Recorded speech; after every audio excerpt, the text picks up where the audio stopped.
Welcome back to Animal Quests. I'm Austin. I've researched a lot of wildlife stories, but these honestly shook me. Today, we're looking at what happens when tourists ignore the rules and the wild strikes back. From a split-second mistake in Australia that triggered a saltwater crocodile attack, and a Hawaii tourist who laughed off a shark advisory, only to learn the hard way that the ocean always wins. Let's get into it. It was February 22nd, 2014, and the forests of a tiger reserve in Madhya Pradesh were entering the hot, dry period that preceded the monsoon. The deciduous woodland had begun shedding its canopy, opening sightlines through the forest and concentrating wildlife around remaining water sources. This was peak safari season, when thinning vegetation made tiger sightings more frequent and tourist vehicles packed the reserve's dusty track network from dawn until the gates closed at sunset. Gaspar Verbeke was a 34-year-old architectural photographer from Ghent, Belgium, whose professional work had earned him a respected portfolio. Over the previous 2 years, he had developed a growing interest in wildlife photography, booking trips to reserves in East Africa and Southeast Asia. He had never photographed a Bengal tiger in the wild. India's Central Highlands offered the highest density of wild tigers on Earth, and Verbeke had planned this trip for over a year. The reserve operated under strict regulations administered by the Regional Wildlife Authority. All visitors entered by authorized vehicle with a registered guide and driver. Exiting the vehicle for any reason was strictly prohibited, a rule enforced by heavy fines, arrest, and permanent banning from all Indian national parks. Every visitor received this instruction in writing and verbally before entering. Verbeke's vehicle was operated by Bhimrao Khandwe, a 47-year-old driver who had worked the reserve's safari circuit for over 20 years. A registered naturalist guide accompanied the vehicle. At approximately 8:15 a.m., their jeep was among the first to locate a tigress resting in tall grass, roughly 60 yards from the track. The guide noted the location and warned the group that this particular female had been seen with cubs in the area, making her especially defensive. Verbeke fired off frames with his telephoto lens, but the distance and the intervening grass left him dissatisfied. According to the guide's statement to reserve investigators, Verbeke had repeatedly asked whether the vehicle could move closer. The guide explained that the current distance was appropriate. Verbeke's frustration was visible. What happened next, according to statements from the guide, Khandwe, and passengers in a trailing vehicle, unfolded in seconds. During a moment of confusion as multiple vehicles repositioned along the track, Verbeke swung his legs over the far side and dropped to the ground. The guide lunged across the seat to grab him, catching his shirt briefly before Verbeke pulled free. Both the guide and Khandwe shouted. Verbeke had already moved several paces from the vehicle toward the tree line, camera raised, apparently attempting to circle to a clearer angle on the tigress. Bengal tigers are the largest cats in the Indian subcontinent, with adult females weighing between 220 and 350 pounds and measuring up to 8 feet in length. Despite their size, tigers are capable of explosive acceleration, reaching speeds of 30 to 35 miles per hour over short distances. Their primary killing method involves a powerful ambush charge followed by a bite to the neck or throat, where canine teeth up to 3 inches long crush the windpipe or sever major blood vessels, causing rapid incapacitation. Tigresses with cubs are among the most dangerous animals in any forest. The maternal defensive instinct overrides normal avoidance behavior, and a tigress will charge any perceived threat within range of her young, often without warning. The tigress appeared to react almost immediately to his movement on the ground. He had covered barely 10 yards when she charged. Khandwe threw the jeep into reverse, attempting to move closer to the scene, but the tigress closed the distance before the vehicle could reach him. Passengers in the trailing vehicle described the charge as extremely fast, a low movement through the grass. Verbeke apparently turned at the sound but had no time to react. The tigress struck him from the side, driving him to the ground. Her jaws closed around his neck and throat almost instantly. Khandwe edged the jeep forward while sounding the horn, engine roaring. Under the sustained noise and proximity of the vehicle, the tigress appeared to reposition, briefly loosening her grip before disengaging entirely and retreating into the tall grass toward where her cubs were believed to be concealed. Khandwe and the guide reached Verbeke within moments. He had sustained severe trauma to the neck consistent with a tiger bite and was critically injured, likely losing consciousness within moments. Verbeke was rushed toward the reserve's exit gate but showed no signs of life during transport. He was pronounced dead at the district hospital. The reserve temporarily suspended safari operations in the zone. The reserve authority launched a formal investigation, confirming that Verbeke had exited the vehicle against explicit instructions, entering the defensive perimeter of a tigress with cubs. The tigress was not harmed or relocated, as the attack was classified as a natural defensive response. It was August 23rd, 2018. Late afternoon light stretched across the National Park, warming dry grass and exposed rock. Wind moved steadily along the ridge, carrying scent through open terrain where visibility was clear, but distance and elevation masked how quickly something could close the gap. Denise hadn't come out there just to hike. The trip came right after her divorce, and she had been telling people she was finally doing things on her own now. The trail wasn't random. She picked it because it was popular, photogenic, and something she could post about. She wanted proof that she could handle it, that she didn't need help, and that she wasn't going to sit around playing it safe. The photos mattered more than the hike itself. She had already been stopping often, redoing shots, checking angles, and making sure everything looked right. When she saw the cub, it wasn't just an animal. It was the kind of moment she had been hoping for. Something close, something different, something that would stand out compared to everyone else's distant wildlife pictures. The trail cut through active grizzly territory, and it was late summer, peak feeding season. Berry patches covered sections of the slope, and bears were moving through the area for hours at a time, building fat reserves. A female with a cub operated differently. Her focus wasn't just feeding, it was protection. Grizzly mothers keep their cubs close and react quickly to anything that approaches too directly. They may bluff charge at longer distances, but when space closes and the threat continues forward, the response becomes immediate and physical. Once the mother commits, the movement is direct and forceful. It's fast, low, and controlled, covering ground in seconds over uneven terrain. The goal isn't to hunt, it's to stop the threat. The first contact typically comes as a full-body impact, using weight and momentum to knock the target down. From there, the attack shifts into force, swipes with the forelimbs to disable, followed by bites aimed at the head, neck, or upper body. The pressure is applied until movement stops. About 80 yards ahead, movement caught the attention of several hikers. A small bear cub stepped out from the brush along the slope below. Those who recognized the situation reacted right away, backing up, while urging others to do the same. Voices grew more direct as they pointed out the obvious. If there was a cub, the mother was close. Denise didn't follow. Instead of stepping back with the group, she moved off the trail, angling downhill for a better view. When someone called out again, telling her to move away, she responded over her shoulder without stopping. She raised her phone, adjusting her position as the cub shifted in and out of the brush. Behind her, the distance between the hikers and the slope widened. She kept moving forward, step by step, closing the distance without fully realizing it. By the time she stopped, she was well inside the space the bear would defend. The cub looked small from where she stood, and nothing about it matched the urgency in the voices behind her. The cub noticed her and made small distress sounds, and that was enough. The mother bear, partially hidden behind brush and rocks higher on the slope, lifted her head and fixed on Denise. Her posture changed immediately, head low, body forward. Other hikers saw it and started shouting for Denise to move back, but she hesitated. In the same time, the bear charged. It moved fast across uneven ground, covering the remaining distance in seconds. Denise only reacted when the shouting turned urgent, but by then, the gap had already collapsed. The bear slammed into her, knocking her backward onto the rocky ground. The impact alone forced the air out of her lungs. The bear followed immediately with powerful swipes to her upper body. Its claws caused deep, tearing injuries, while the force broke ribs and destabilized her chest. Denise tried to raise her arms, but it made no difference. The bear then bit down across her head and shoulder, its jaws applying crushing pressure.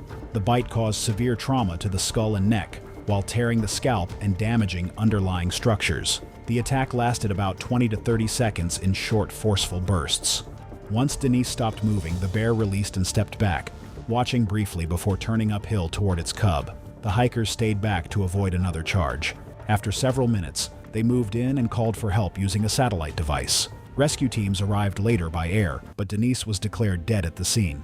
Her injuries matched a defensive grizzly attack, including severe trauma to the chest, ribs, skull, and neck, along with heavy blood loss. The investigation confirmed a defensive encounter. Denise had moved too close to a cub despite repeated warnings, triggering the bear's response at close range. The trail was temporarily closed during the review and later reopened with stronger safety warnings, posted alerts, and increased ranger monitoring of bear activity.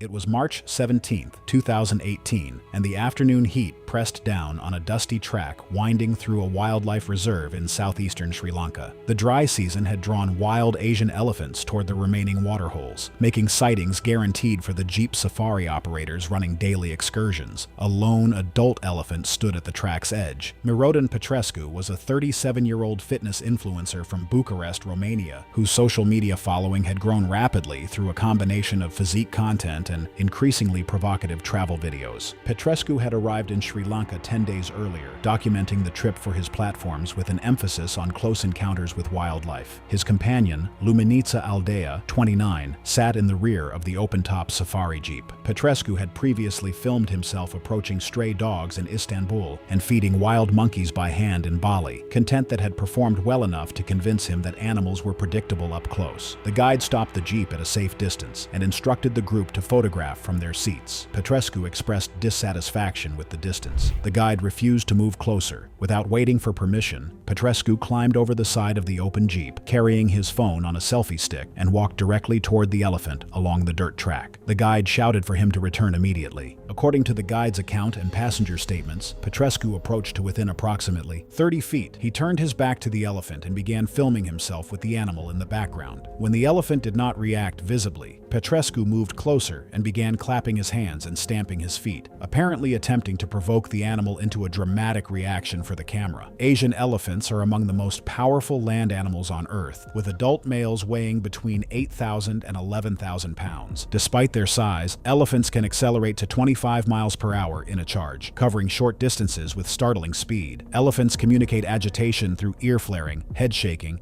and mock charges before committing to full contact. However, when provoked at close range, particularly solitary males, the transition from warning to lethal charge can happen without the mock charge phase entirely. A single blow from the trunk or a front foot strike delivers thousands of pounds of crushing force. The elephant's ears flared wide, its head rose, and its trunk curled upward. Petrescu either did not recognize or chose to ignore the warning posture. He clapped his hands once more. The elephant charged without a preliminary mock charge. The acceleration was immediate, covering the remaining distance in seconds. Petrescu turned to run, but managed only a few strides before the elephant slammed into him with its head and trunk, the impact launching him onto the track surface. The elephant was on him immediately, driving its front feet down in multiple crushing stomps in quick succession. The force shattered his pelvis, spine, and rib cage in rapid succession. The animal stepped back, ears still flared, trunk raised, before turning and moving off the track into the brush. The guide drove forward immediately, reaching Petrescu within seconds. He was unresponsive. The injuries were immediately and visibly fatal. Mirodan Petrescu was pronounced dead at the scene. Authorities recovered his phone from the trackside, its screen shattered. The investigation confirmed that Petrescu had voluntarily exited the vehicle and provoked the elephant in direct violation of the reserve's rules. Wildlife officials issued a public statement about the dangers of approaching wild elephants on foot. The guide and operator were cleared of liability.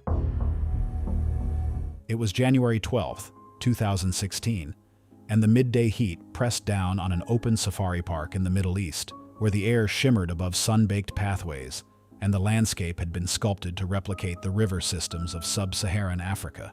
Broad-leafed plants and reeds clustered along the banks, and the surface of the crocodile enclosure sat flat and dark beneath the glare of the afternoon sun. Visitors moved along elevated walkways and fenced viewing platforms positioned above the water, designed to give a clear sightline into the habitat, while maintaining a safe distance from the edge.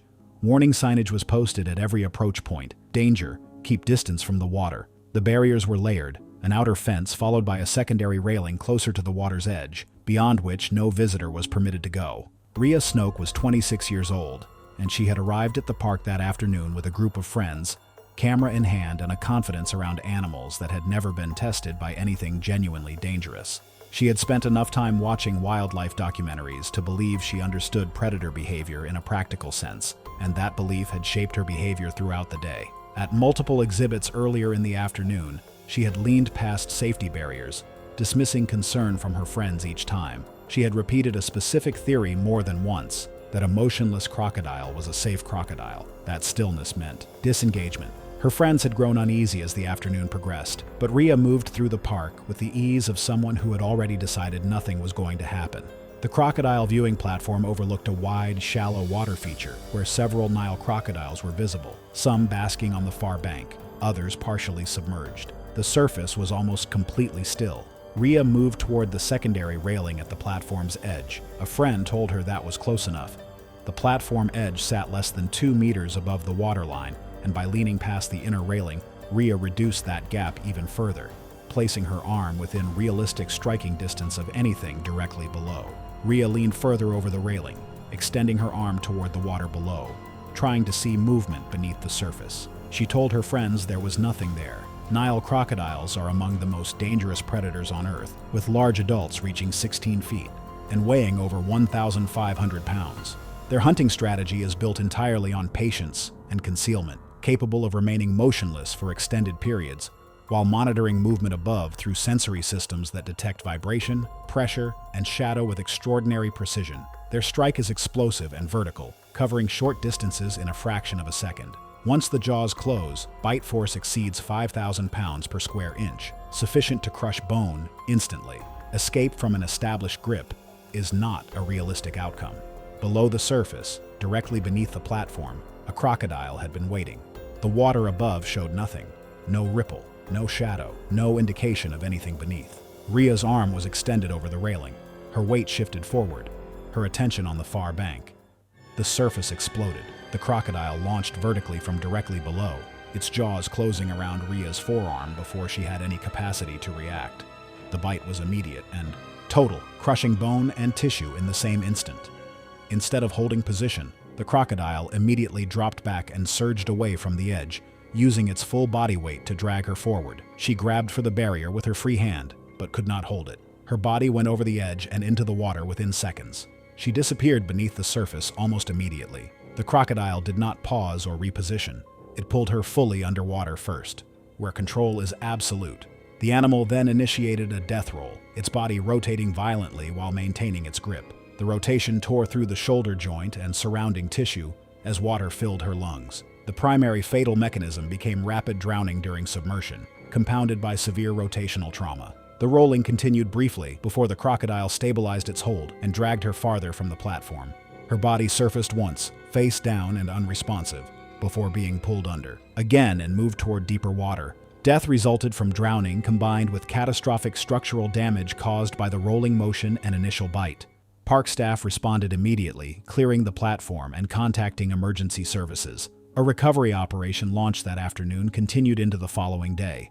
Park authorities initiated a full investigation into barrier design and warning signage across the facility. The crocodile was not destroyed, with officials determining the attack was consistent with natural predatory behavior. The park suspended crocodile viewing access pending a structural review of all water-adjacent platforms. Ria's friends, who witnessed the attack from the platform, were treated for acute psychological trauma. Public reaction was swift, with many expressing horror at the speed of what had unfolded, while others pointed to the repeated moments throughout the afternoon where a different decision would have produced a different outcome.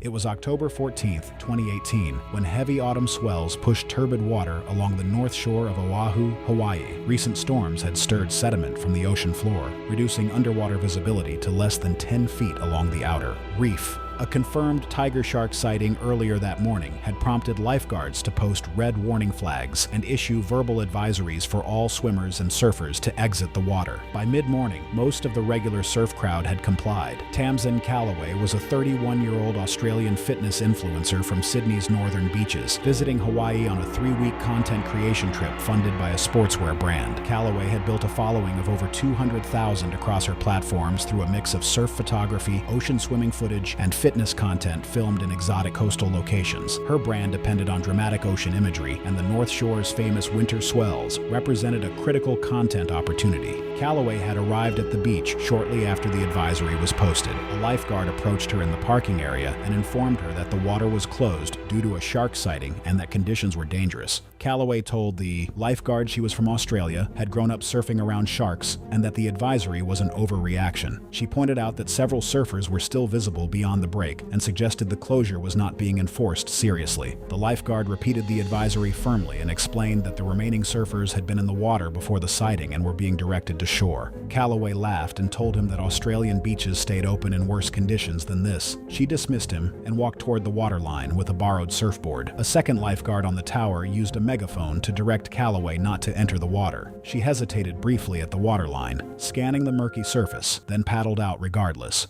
moving past the shore break and toward the outer reef approximately 200 yards offshore. Tiger sharks are one of the species most frequently involved in serious shark incidents worldwide, and among the most common culprits in fatal encounters in Hawaiian waters. Adults commonly exceed 12 feet in length and can weigh over 1,400 pounds. Tiger sharks are opportunistic predators that patrol turbid nearshore waters, relying on reduced visibility to approach prey undetected. Their broad, serrated teeth are designed to shear through flesh, bone, and even sea turtle shell. Most attacks involve a single powerful strike from below or behind, though secondary bites have been documented when continued movement in the water draws the shark back. The shark was believed to have been in the area throughout the morning based on multiple sightings. Lifeguards had spotted what they believed to be the same animal twice in the previous 2 hours, estimating its length at over 12 feet. According to witness accounts from surfers who had remained in the water, Calloway had been paddling along the outer reef for approximately 15 minutes when the strike occurred. The shark struck from below, the impact severely, damaging the board and pulling Calloway into the water. Witnesses described a powerful initial strike, followed by a brief secondary bite before the water settled. The injuries were catastrophic. No prolonged feeding behavior was observed, consistent with an investigatory or predatory strike pattern. Lifeguards on jet skis reached the area within 4 minutes. They recovered Calloway floating face down approximately 30 yards from the point of attack. Her left leg had been severed below the knee, and catastrophic bite wounds extended across her hip and lower torso. Massive blood loss had rendered her unresponsive. Emergency medical personnel met the jet ski at the shoreline, but Tamsin Calloway was pronounced dead before reaching the hospital. The investigation confirmed that Calloway had entered the water in direct violation of a posted shark advisory and multiple verbal warnings from lifeguard staff. The shark was never identified or captured. Lifeguards and beach management were cleared of all liability, with investigators noting that every reasonable warning had been issued and deliberately ignored. It was June 12th, 2014. The Zambezi River moved slow and heavy under late afternoon heat, its surface broken by drifting vegetation and sudden ripples. Muddy banks showed fresh tracks and deep impressions, while sections of water opened and closed without warning, hinting at large bodies shifting just beneath. Karen Doyle, 54, had worked in logistics for over 10 years. She was known for being demanding and persistent, often pushing people to get results no matter what. She didn't like delays, and she didn't take no easily. This safari was her first big international trip, planned months in advance. She expected close encounters and great photos.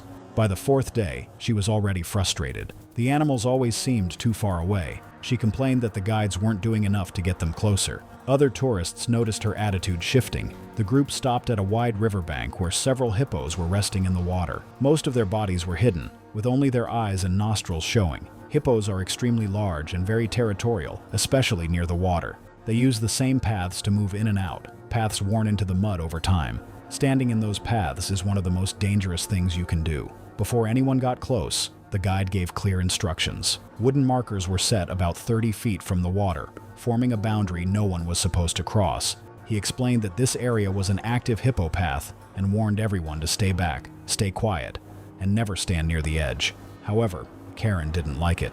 From behind the markers, the hippos were hard to see clearly. The water was murky, and the distance made photos less impressive.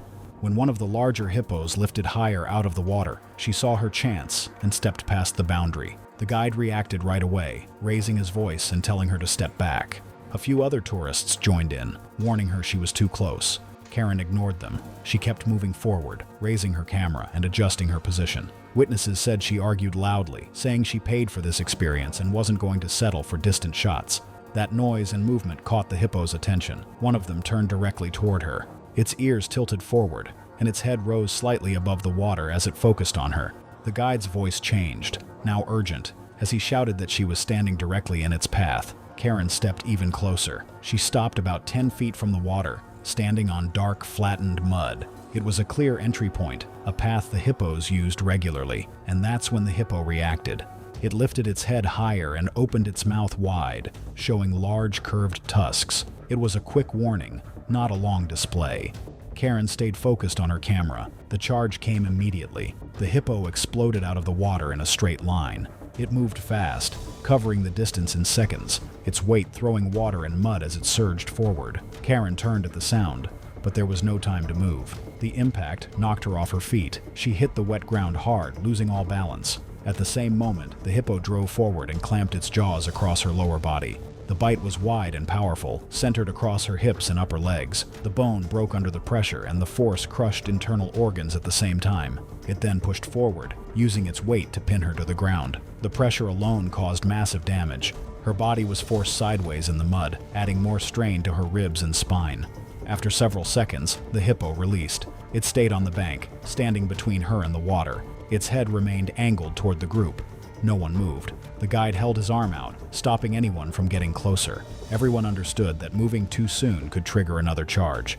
The only sounds were the shifting mud under the animal's weight and the water behind it. After a short moment, the hippo turned and moved back into the river. Only then did the guide move forward carefully. Emergency services were called, but the location was remote. It took time for help to arrive. By the time they reached her, there was nothing that could be done.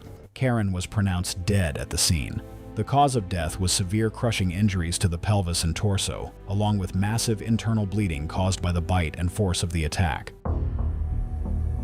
It was December 12th, 2018, and the cool, dry winter had settled over the Terai, lowlands of southern Nepal, where subtropical forest met the flat agricultural plain along the Indian border. The buffer zone surrounding a major national park supported a patchwork of villages, jungle lodges, and community forests, where wildlife moved freely between the protected core and the inhabited periphery. In the months preceding this incident, the district had experienced a troubling pattern. A leopard had taken livestock from multiple villages along the park's buffer zone and had become increasingly bold around human settlement. 2 close encounters had been reported, with the animal spotted near occupied dwellings in daylight hours. Wildlife authorities believed the leopard was a subadult male displaced from the park's core territory by a dominant male, forced into a home range overlapping with villages. Trapping efforts had been unsuccessful. Lodges operating in the buffer zone had been warned, and several had implemented strict nighttime curfew policies for guests. Ilka Stegmaier was a 38-year-old freelance travel writer from Freiburg, Germany, on assignment for a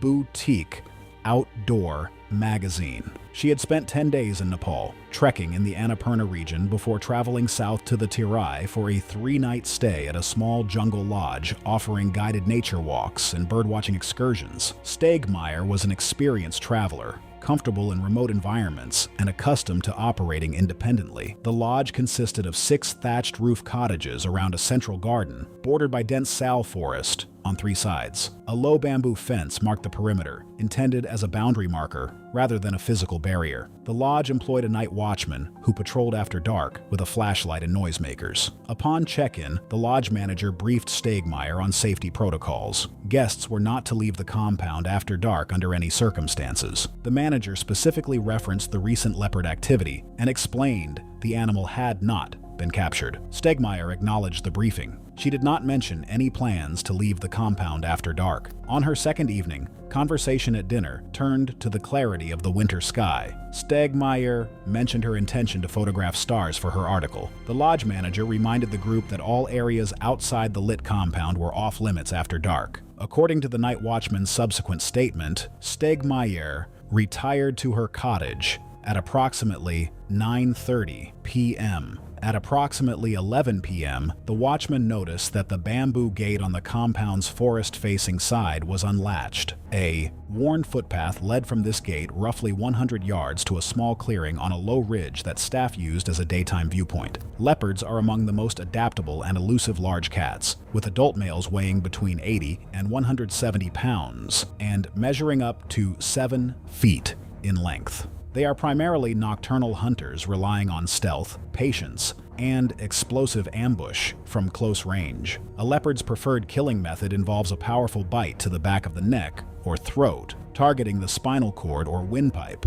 Unlike lions or tigers, leopards often attempt to drag prey into concealment after the kill, caching the body in dense vegetation to prevent scavenging. Leopards that have lost their natural wariness of humans through repeated proximity to settlements and successful livestock predation represent an acute danger, particularly to solitary individuals encountered at night in low visibility conditions. Investigators believe the following sequence is most consistent with the evidence. Stegmaier had walked along the footpath to the clearing, carrying her camera and a small headlamp. Boot prints indicated she had reached the clearing and stopped. The headlamp was found switched off on the ground near the camera's tripod, suggesting she had turned it off to avoid light pollution in her images, likely reducing her visibility of the surrounding area. Investigators noted that she had been crouching or seated at the time of the attack, based on the position of the tripod and the location of initial blood evidence. The leopard had approached from dense undergrowth at the clearing's edge. Based on physical evidence, the attack appears to have come from behind. The initial bite targeted the back of the neck, consistent with the species' ambush hunting pattern,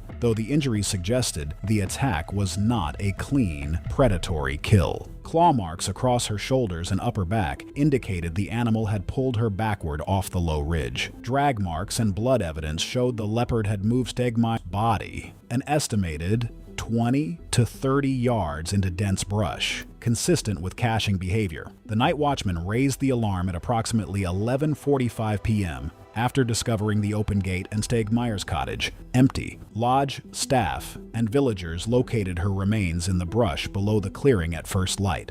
Wildlife officers arrived that morning and confirmed the attack was consistent with a leopard ambush, though whether the behavior was predatory or opportunistic could not be fully determined. Track evidence was consistent with measurements from previous encounters, and investigators assessed it was likely the same individual. The District Wildlife Office intensified trapping efforts.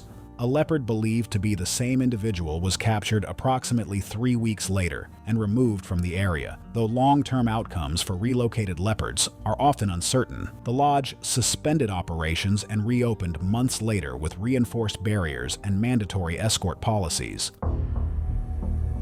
It was October 11, 2014, and the early spring warmth had drawn a pride of 11 lions to a patch of flattened grass alongside a paved loop road inside a self-drive game reserve in South Africa's Limpopo province. The rules were posted at the gate, printed on every ticket, and repeated on signs throughout. Windows mostly closed, doors locked, no exiting vehicles in predator zones. Denica Ashgrove was a 38-year-old marketing consultant from Brisbane, Australia, traveling through southern Africa with her partner, Warwick Ashgrove, 41, a commercial pilot. The couple had entered the reserve shortly after the gates opened, joining a queue of vehicles moving slowly along the loop road. Their rented SUV offered elevated seating and clear sightlines through tinted windows. The Lion Pride was visible from over 200 yards, and a cluster of approximately 15 vehicles had formed along the road, maintaining the required closed window distance. Several lionesses and young cubs lay in the grass no more than 20 feet from the pavement, with an adult male resting slightly farther back beneath a thorn tree. The Ashgrove's vehicle reached the front of the cluster. Warwick stopped the SUV alongside the nearest lionesses. Denica lowered her window fully on the passenger side to photograph the animals without glass reflection. A vehicle behind them flashed its headlights in warning. A reserve employee in a marked vehicle approximately 4 cars back began moving forward. What happened next was described by multiple witnesses in adjacent vehicles. Denica opened the passenger door and stepped 1 foot onto the pavement, her camera raised, leaning out of the vehicle to photograph the cubs lying in the grass less than 15 feet away. Several witnesses reported that the nearest lioness, which had been lying flat with her head down, raised her head the moment the door opened. African lions are apex predators, with adult females weighing between 265 and 395 pounds and possessing explosive acceleration over short distances. Lionesses are the primary hunters of the pride, evolved for ambush attacks that rely on a short, devastating charge from concealment or rest. A lion's claws can exceed 2 inches, and their bite is powerful enough to crush bone, targeting the throat and neck of prey to achieve suffocation. Lions habituated to vehicles treat them as neutral objects, but a human figure separating from a vehicle's silhouette can trigger a predatory or investigative response. The transition from a resting lion to a charging one can occur in under 2 seconds. The lioness covered the distance in a single explosive burst. Witnesses described her as moving from flat on the ground to full stride in an instant. She struck Denica before the door had fully opened, the impact knocking her from the vehicle's running board onto the pavement. The lioness's jaws clamped around Denica's neck and upper shoulder, canines penetrating deep into into the throat. A second lioness was on her feet and moving toward the commotion within seconds. Warwick lunged across the center console, grabbing Denika's arm and attempting to pull her back into the vehicle, but the lioness held its bite as Warwick struggled, her weight making retrieval impossible. The reserve employee arrived within 1 to 2 minutes, using his vehicle's horn and engine to drive the lioness's back. The lioness released only when the vehicle pulled alongside, and the horn blasts became sustained. By the time the animal retreated, the injuries to her neck and throat were catastrophic and consistent with a fatal bite. Emergency medical services were dispatched, but faced a 30-minute drive from the nearest town. Denika Ashgrove was pronounced dead at the scene, on the pavement beside an open car door, as the Pride lingered nearby, some still resting while others remained alert. The investigation concluded that Denika had opened the vehicle door and partially exited in direct violation of the reserve's posted regulations. Multiple witnesses confirmed the sequence of events. The reserve issued a public statement reiterating that predator zone rules exist to prevent exactly this outcome. No action was taken against the lions.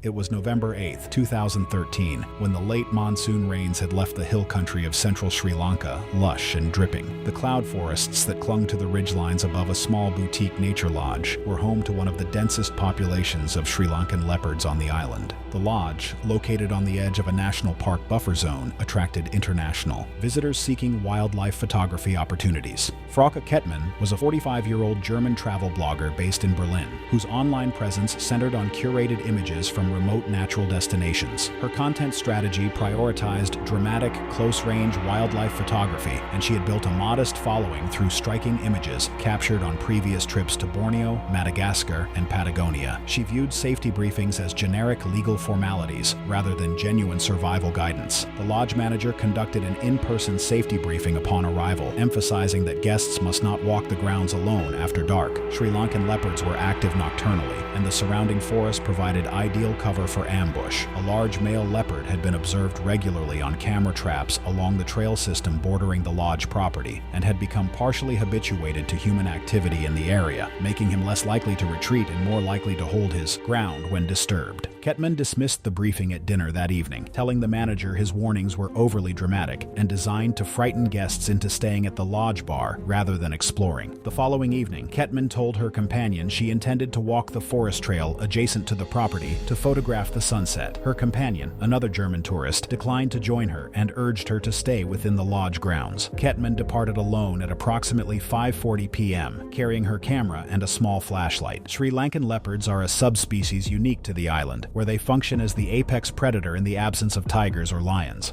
Adult males weigh between 120 and 170 pounds and are almost exclusively nocturnal hunters. Leopards rely on stealth and concealment, approaching prey from ground cover before launching explosive short-range attacks targeting the throat and neck. Leopards are fiercely territorial and will aggressively defend fresh kills cached in dense vegetation. While unprovoked predatory attacks on adult humans are rare, defensive attacks triggered by sudden close-range intrusion near a food cache can be violent and swift. Such attacks are extremely rare and typically occur only when a human unknowingly approaches within a few meters of a guarded kill. According to the investigation, Kettmann had followed the trail approximately half a mile into the forest before leaving the path. Her camera was recovered near a dense thicket of undergrowth, where wildlife officers later confirmed a fresh kill had been cached, the partially consumed remains of a small sambar deer concealed in ground cover. Evidence at the scene indicated that Kettmann had come within a few meters of the cache in near total darkness. Based on her camera's position on the ground, investigators believe she may have been crouching to examine something in the undergrowth when the encounter occurred,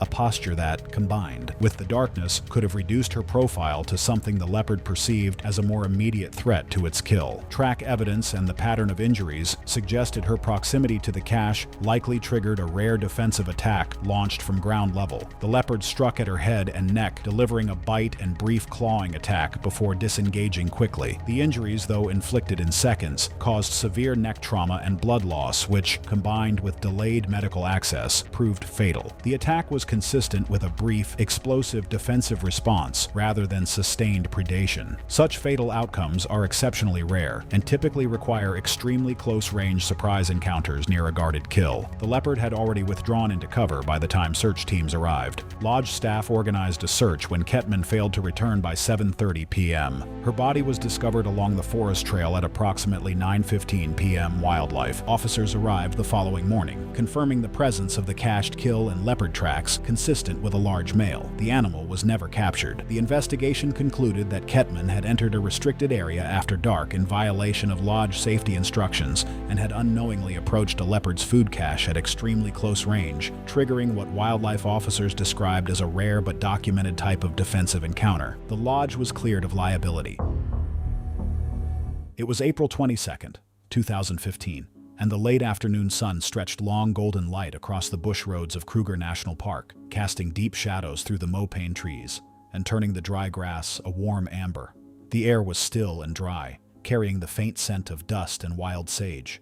Safari vehicles moved slowly along the dirt tracks, windows down, engines idling. The park's rules were posted at every entrance gate and repeated on signage along every major route. Visitors were to remain inside their vehicles at all times. The bush was not a zoo. There were no barriers, no buffer zones. The animals that moved through Kruger were wild and entirely indifferent to human presence in any form other than threat or opportunity. Vida Splint was 34 years old, a travel blogger who had built her platform on documenting experiences that looked more immersive and daring than what other travelers were willing to attempt. She had arrived at Kruger with her family as part of a broader Southern Africa itinerary, and the self-drive safari had been her idea from the beginning. She had a camera, a large social media following, and a well-established habit of pushing past boundaries that other visitors respected without question. Earlier that day, she had exited the vehicle at 2 previous stops, brushing off concern from her family each time. She had said more than once that the danger was exaggerated, and that as long as you moved slowly and stayed aware, the animals would leave you alone. The vehicle had stopped along a track where a herd of African bush elephants had gathered near a dry riverbed ahead. Other cars remained stationary, windows up, engines quiet. Several adult females moved slowly through the scrub, and at least one calf was visible near the center of the group. A large female stood at the edge of the herd, partially turned toward the road. Vida opened the vehicle door. Her family urged her not to step out. She stepped out anyway, camera in hand, and began walking toward the herd. She stopped once to adjust her camera, then continued forward. She stopped again, closer now, trying to frame the calf within the shot. The large female at the edge of the herd turned fully toward her. African bush elephants are the largest land animals on Earth, with adult females weighing between 6,000 and 8,000 pounds, and adult males exceeding 13,000 pounds. Despite their size, they are capable of reaching speeds of up to 25 miles per hour in a charge. A female elephant protecting a calf is among the most dangerous animals a person can encounter in the African bush. When a matriarch commits to a charge, she commits completely, and the impact of several tons of animal at full speed is instantly and catastrophically fatal. The large female spread her ears wide. Another vehicle on the track sounded its horn in warning. Vida did not turn back. She kept the camera raised, still adjusting her position. The elephant charged. There was no mock display, no hesitation. The animal dropped her head and accelerated from a standing position, covering the distance with terrifying speed. Vida turned and attempted to run, but the gap was too large and the elephant too fast. The impact came from behind. The elephant's full momentum struck Vida and drove her into the ground. She landed hard on the packed dirt, and the elephant followed immediately.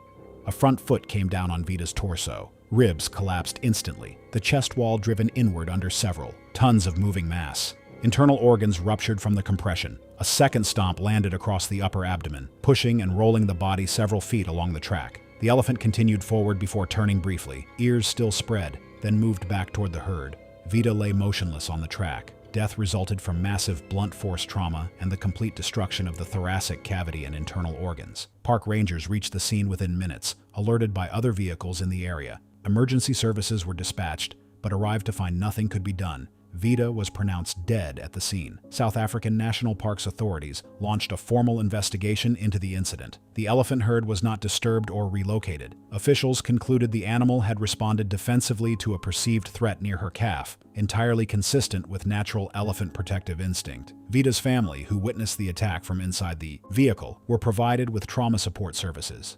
Public response was extensive, with many expressing sorrow while others noted that the park's rules existed precisely to prevent what had unfolded on that track.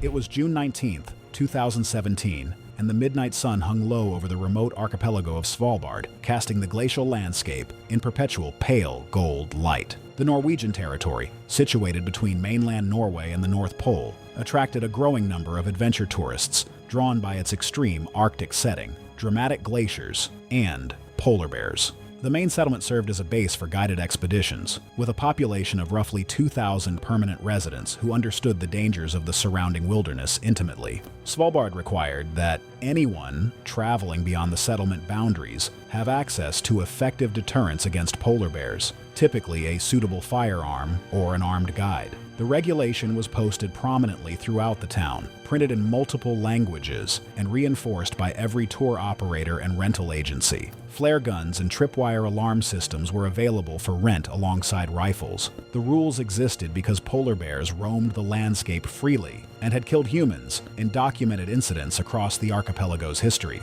Emmerich Pro was a 28-year-old outdoor adventure photographer from Chicoutimi, Quebec, who had built a growing portfolio documenting extreme northern landscapes. He had spent time in northern Canada, Iceland, and Finnish Lapland, developing confidence in cold weather environments that he considered transferable to any Arctic setting. Prue had arrived in Svalbard 4 days earlier, joining 2 guided glacier excursions, during which armed guides accompanied the group at all times. On both outings, no bears were sighted, and Prue had commented to fellow travelers that the rifle requirement seemed excessive for the summer months. On the morning in question, Prue left the settlement on foot without a rifle, flare gun, or guide. His planned route, based on phone data, followed a coastal trail heading northwest along the shoreline toward a glacier front approximately 4 miles from town. The trail was not within the settlement's safe perimeter. Other hikers that morning were traveling in groups with armed guides. Polar bears are the largest land carnivores on Earth, with adult males commonly exceeding 1,000 pounds and reaching lengths of over 8 feet.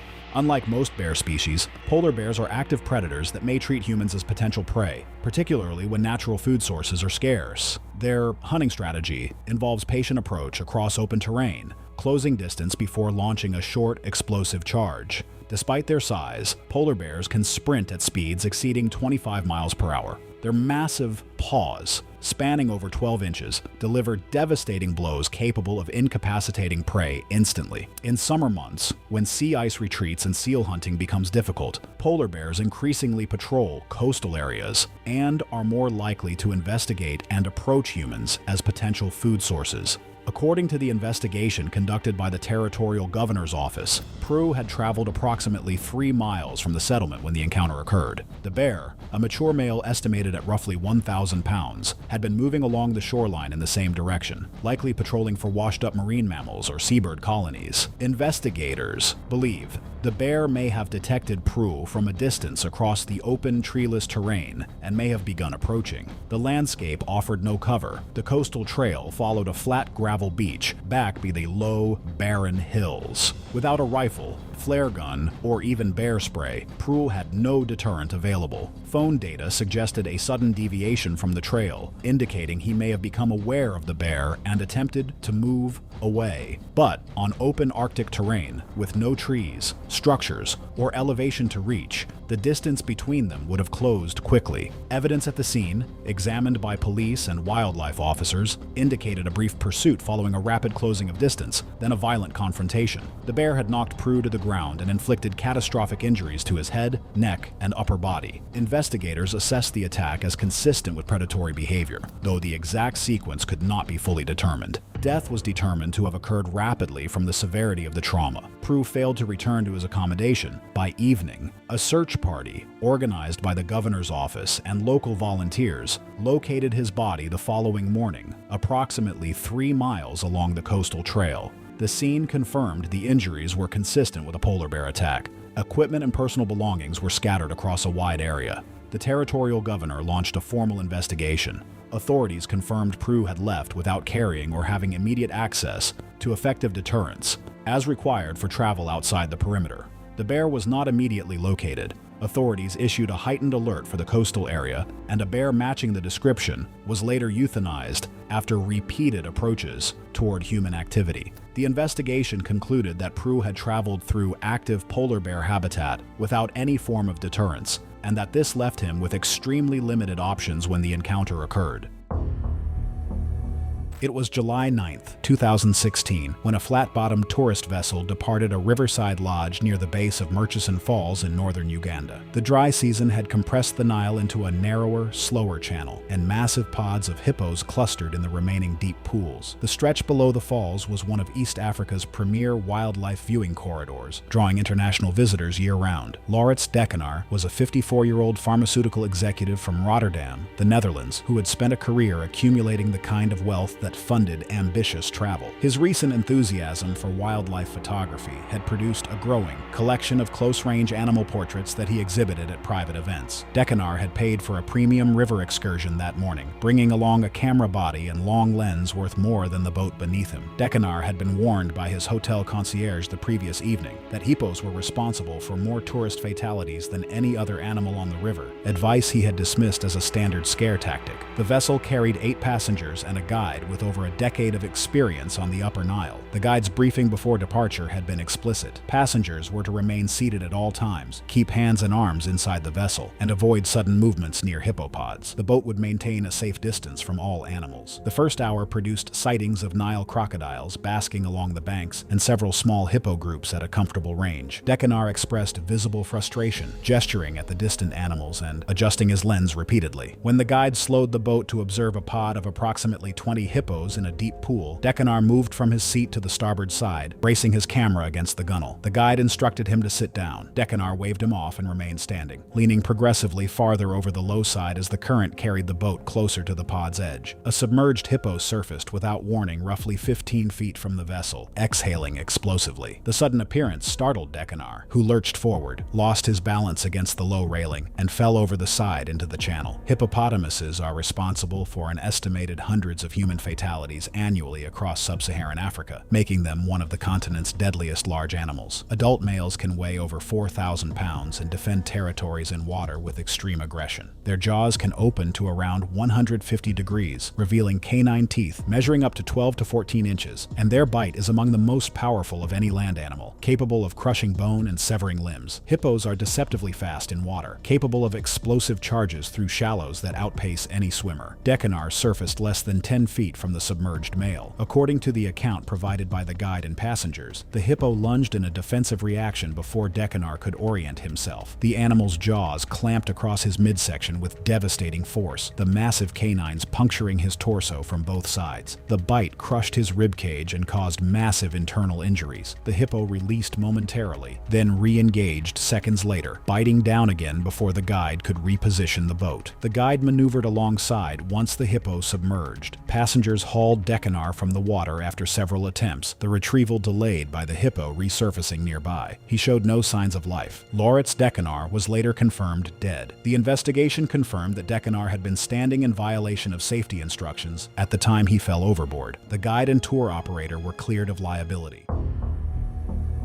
It was June 9th, 2014, when a pale mist hung low over the shoreline of Lake Victoria in Uganda's Jinja district. The wet season had raised the lake's level, pushing murky water into the reed-choked shallows that lined the shore near a small eco-lodge catering to international development workers and consultants. Lauriane Ducharme was a 44-year-old Canadian resort development consultant based in Kampala, contracted by an international hospitality group to assess lakeside properties for potential tourism investment. She had spent 3 weeks traveling Uganda's lake region and had stayed at the Eco Lodge twice before. The lodge's staff had posted permanent signage at the waterfront prohibiting swimming due to crocodile activity. The lodge manager reinforced this rule verbally at check-in. Ducharme had dismissed the warnings on her previous visits, telling staff she had swum in Lake Malawi and along the Tanzanian coast without incident, and that the danger was exaggerated to manage liability. On this particular morning, she rose before dawn and walked to a small wooden dock that extended roughly 15 feet into shallow but crocodile-active water. The water along the shoreline was murky and still, visibility reduced to less than a foot beneath the surface. Nile crocodiles are Africa's largest freshwater predator, with mature males exceeding 16 feet and weighing over 1,600 pounds. They are responsible for more human fatalities than any other large African predator, though exact numbers remain uncertain due to underreporting in rural areas. Crocodiles are ambush predators that rely on concealment in murky shallows, capable of remaining motionless and nearly invisible for extended periods before before striking with explosive acceleration. Their jaws produce one of the strongest bite forces in the animal kingdom, and the death roll, a violent spinning maneuver, is designed to disorient prey and tear away tissue. Dawn and dusk represent peak hunting periods. According to lodge staff who were first to respond, Ducharme had stood at the end of the dock for several minutes before entering the water, looking out across the still surface. Investigators later noted that the crocodile may have already been positioned in the shallows near the dock before she arrived. A groundskeeper crossing the property heard a brief disturbance from the waterfront, a splash and a cut-off cry, and ran toward the dock. By the time he reached the shoreline, the water had gone still. The victim had been dragged underwater almost immediately. Investigators believe the crocodile then initiated a death roll to subdue her before moving to deeper water. A disturbed patch of mud and flattened reeds at the water's edge was the only indication of what had occurred. Uganda Wildlife Authority officers arrived later that morning. Partial remains were recovered downstream over the following 2 days, consistent with crocodile feeding behavior. Investigators confirmed that Ducharme had entered the water voluntarily, in violation of posted warnings and repeated verbal instructions from lodge staff. The lodge was cleared of liability. The crocodile was never identified or captured.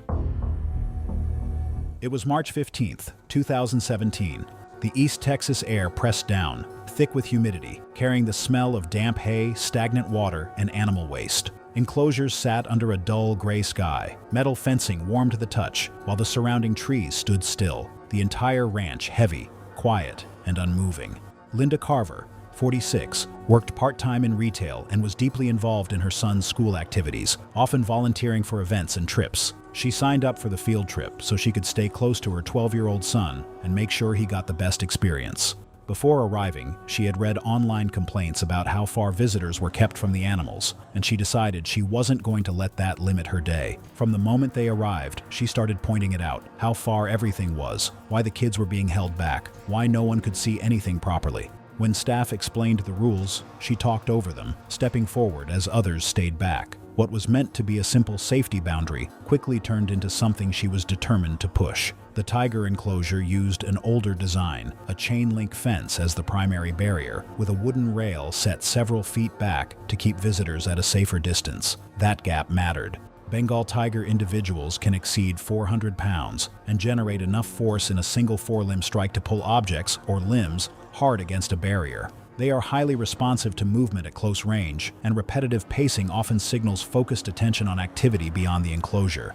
As the group stopped, a handler instructed everyone to remain behind the rail and avoid the fence. Most visitors stayed back, maintaining distance. Linda didn't. While the handler was still speaking, she stepped forward, guiding her son closer before cutting him off mid-warning, insisting they couldn't see properly from behind the barrier. Ignoring repeated instructions, she moved past the rail, leaving her son behind, and approached the fence. She leaned in, positioning herself within arm's reach, attempting to draw the tiger's attention. Inside the enclosure, the tiger's pacing slowed, then stopped entirely. Its head turned, aligning directly with her position. The shift was immediate and focused. Its body squared toward the fence, muscles tightening beneath the coat as it tracked her hand movements. The handler raised his voice again, issuing a direct command for her to step back. Other visitors began shouting, but she remained in place. Instead of retreating, Linda extended her forearm through one of the fence openings and began moving her hand in short, deliberate motions. That movement closed the distance. The tiger reacted instantly. It surged forward in a short burst and struck through the fence, its forelimb threading between the links. The claws made contact across her forearm, hooking and pulling. The force yanked her arm hard against the chain link, pinning it in place and dragging her upper body forward into the barrier. The metal flexed under the impact as she tried to pull back, but the angle trapped her limb. Before she could free herself, the tiger lunged again, this time with its jaws.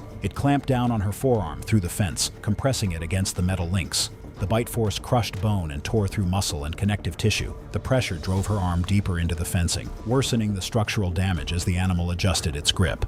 She screamed and tried to pull away, grabbing the fence with her other hand for leverage, but that only fixed her position. The tiger maintained its hold for several seconds, applying sustained pressure, consistent with a close-range bite through a barrier where a full reposition wasn't possible. When it was finally released, the damage was already severe. Linda collapsed immediately, falling backward away from the fence. Her forearm had sustained catastrophic trauma, deep lacerations, crushing fractures, and extensive tearing of soft tissue, including major blood vessels. Blood loss was rapid and difficult to control, with the likely involvement of the brachial artery causing heavy arterial bleeding. People rushed forward as the handler secured the area and called for help. Pressure was applied, but the injury was too severe to control. Within minutes, Linda's condition declined as blood loss and shock progressed. Emergency services were delayed by the location. She lost consciousness and succumbed to blood loss before advanced care could be provided.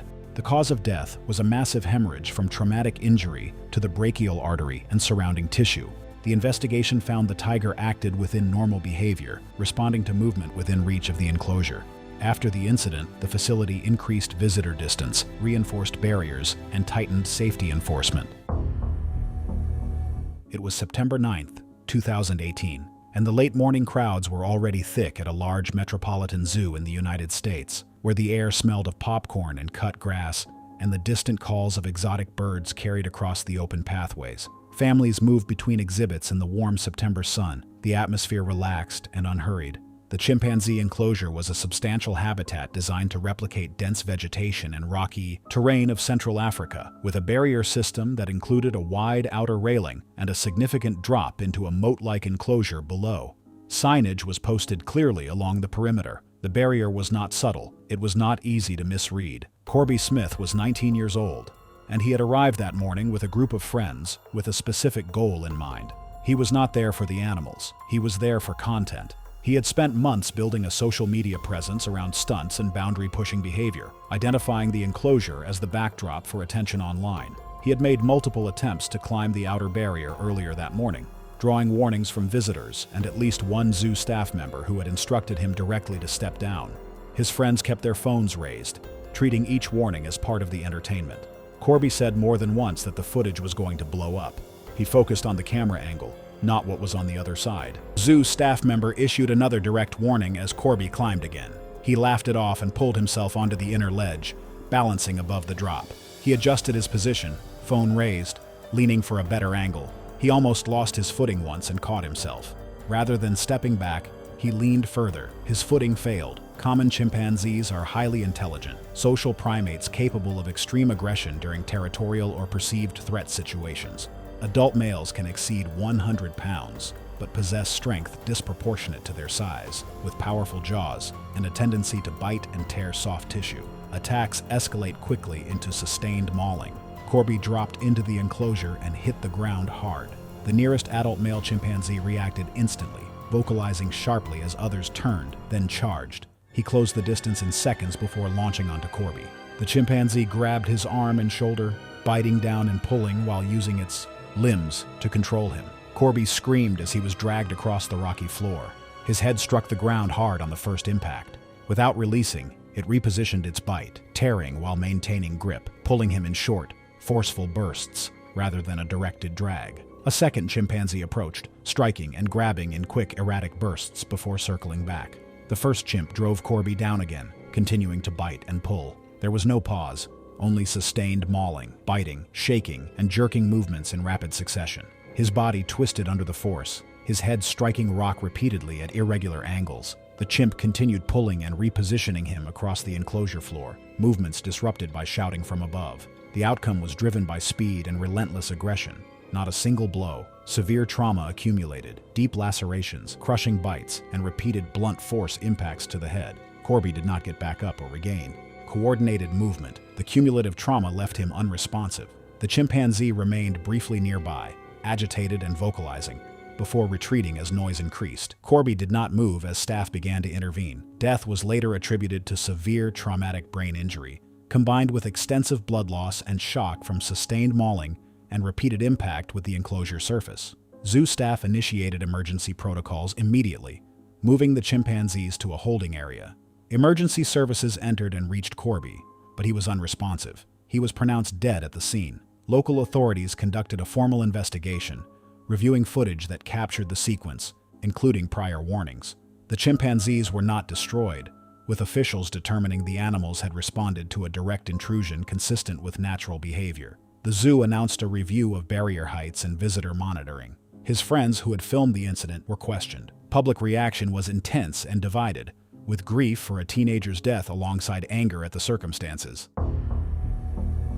It It was November 23, 2015, and the northeast monsoon had begun delivering afternoon downpours across Sri Lanka's southern lowlands, greening the scrubby forest and filling seasonal water holes that drew wildlife out of national parks and onto the narrow roads connecting rural villages. Wild elephants moved freely through this landscape, crossing roads, raiding crops, and confronting vehicles on routes that cut through their traditional corridors. Human-elephant conflict was a constant reality, with dozens of fatalities on both sides recorded annually. Radek Skovica was a 29-year-old mechanical engineering graduate from Brno, Czech Republic, 3 months into a solo backpacking trip through South and Southeast Asia. He had rented a small motorbike from a coastal guest house to explore the rural interior independently. Skovica had no prior experience with large wild animals. His social media posts revealed a pattern of risk-taking behavior, including cliff jumping and nighttime rides on unlit roads. On the afternoon in question, Skovica was riding a rented scooter along a narrow road that skirted a national park boundary. The road passed through scrub forest interspersed with small villages and roadside stalls. Hand-painted warning signs in Sinhala and English appeared at irregular intervals. Skovica encountered the elephant at approximately mid-afternoon, according to scene reconstruction. A large adult was standing at the road's edge, pulling at vegetation from a tree overhanging the tarmac. Villagers from a nearby settlement had already stopped at a safe distance, their vehicles clustered roughly 200 yards back. The standard local practice was to wait until the elephant moved on. Several minutes passed with no sign the elephant intended to move. Skovica stopped his scooter, but did not reverse. According to statements from villagers, he dismounted, removed his helmet, and retrieved his phone. He then began walking along the road toward the elephant. Several villagers shouted at him. An older man ran forward, gesturing urgently for him to come back. Skovica either did not understand or chose to ignore them, closing the distance to approximately 40 feet. Asian elephants are among the most powerful animals on Earth, with adults weighing between 6,000 and 11,000 pounds, and standing up to 10 feet at the shoulder. When agitated, an elephant will typically display a sequence of warning behaviors. The head rises, the ears spread wide, and the trunk curls or extends toward the perceived threat. These displays may be followed by a mock charge, a bluff intended to drive the threat away. If the threat persists, the elephant commits to a full charge, reaching speeds of up to around 25 miles per hour, with enough mass to cause fatal injuries in a single impact. The elephant detected Skovica's approach and turned to face him fully. Witnesses described the animal raising its head, spreading its ears wide, and curling its trunk. The behavior matched known warning displays. Skovica continued forward, phone raised. The elephant lunged forward in what witnesses described as a short, sharp movement, a bluff charge intended to drive the man away. When Skovica did not retreat, the elephant committed fully, accelerating across the short distance. Skovica turned to run, but covered only a few steps. According to scene reconstruction by wildlife officers, the elephant knocked him to the ground and trampled him with its weight, before stepping back, trumpeting, and moving off the road into the tree line. Villagers reached Skovica within minutes. His chest and pelvis had been crushed, causing catastrophic internal damage. He appeared unresponsive when the first villagers reached him. An ambulance arrived over an hour later due to the remote location. Skovica was pronounced dead at the scene. The wildlife authorities stated the elephant was believed to be a regular presence in the area, with no known prior incidents involving humans. Officers concluded the animal had responded defensively to a human who had ignored clear warning displays and the urgent warnings of bystanders. No action was taken against the elephant. It was March 23, 2016, when a private safari jeep wound along the fixed trail system of a tiger reserve in Rajasthan's Ranthambore region. The dry season had stripped the forest to brittle scrub and exposed sandstone, visibility broken by shallow ravines and thorn bush. The reserve operated under strict regulations. All vehicles followed designated routes. Off-road driving was prohibited by law, and each jeep was assigned a park-certified naturalist. Venetia Calcroft was a 54-year-old British property consultant who had lived in Dubai for the previous 8 years. Her considerable income had funded wildlife photography trips across East Africa and Southeast Asia, and she maintained a growing portfolio she hoped to exhibit commercially. Calcroft had booked a private safari vehicle at a premium rate, paying roughly 4 times the standard group fare. Her assigned naturalist, Devrath Kulhari, 33, had guided in the reserve for over 7 years and held one of the park's most experienced ratings. Kulhari had positioned the jeep along a ridgeline trail overlooking a dry riverbed, where a resident tigress and her 2 cubs had been sighted intermittently over the previous week. Calcroft had grown increasingly frustrated over the first 2 days of the safari, having managed only distant sightings. She had complained to the lodge manager on the first evening, demanding a different naturalist who would be more accommodating. When Kulhari stopped the jeep at the ridgeline overlook and pointed out fresh pug marks along the ravine below, Calcroft demanded he drive off trail and descend toward the riverbed. Kulhari explained that off-road driving was a criminal offense within the reserve and that his license would be revoked. Calcroft dismissed this, telling him she would report him to park authorities and file a formal complaint that could cost him future bookings. Kulhari maintained his refusal. Calcroft retrieved her camera bag and stepped out of the jeep. Kulhari immediately told her to get back inside, warning that a tigress with cubs had been using the ravine and that leaving the vehicle on foot was both illegal and potentially fatal. Calcroft waved him off. She paused briefly at the edge of the slope, glancing back toward the jeep, then began descending the rocky slope toward the scrub-choked riverbed, roughly 80 yards below the trail. Bengal tigers are among the most powerful predators on the Indian subcontinent, with adult females weighing between 220 and 350 pounds. Despite their size, tigresses move through dense cover with near-complete silence, capable of closing short distances almost instantly. A mother tiger's defensive aggression toward perceived threats to her cubs is among the most dangerous scenarios in wildlife encounters. Their attack relies on explosive ambush from concealment, typically targeting the throat with powerful jaws designed to clamp down and suffocate prey. According to investigators who reconstructed the scene, Calcroft had descended approximately 50 yards from the jeep when the attack occurred. The tigress had been concealed in a patch of dry scrub less than 20 feet from the path Calcroft was following. Evidence at the scene indicated the animal struck from the side, targeting the throat and neck. The initial bite likely caused severe trauma and rapid loss of mobility. The force of the impact carried Calcroft to the ground. Kulhari reported hearing a brief, cut-off cry followed by silence. He radioed park control immediately. By the time a ranger patrol reached the riverbed approximately 20 to 30 minutes later, the tigress had dragged Calcroft's body into dense cover near the ravine floor. There was no clear evidence of feeding. The tigress remained in defensive control of the area until disturbed. Rangers recovered the body after the tigress was driven off with vehicle noise and firecrackers. The park investigation confirmed that Calcroft had exited the vehicle and entered a restricted area on foot in direct violation of reserve regulations. Kulhari was cleared of any liability. The tigress and her cubs were monitored but not harmed, as the attack was classified as a natural defensive response.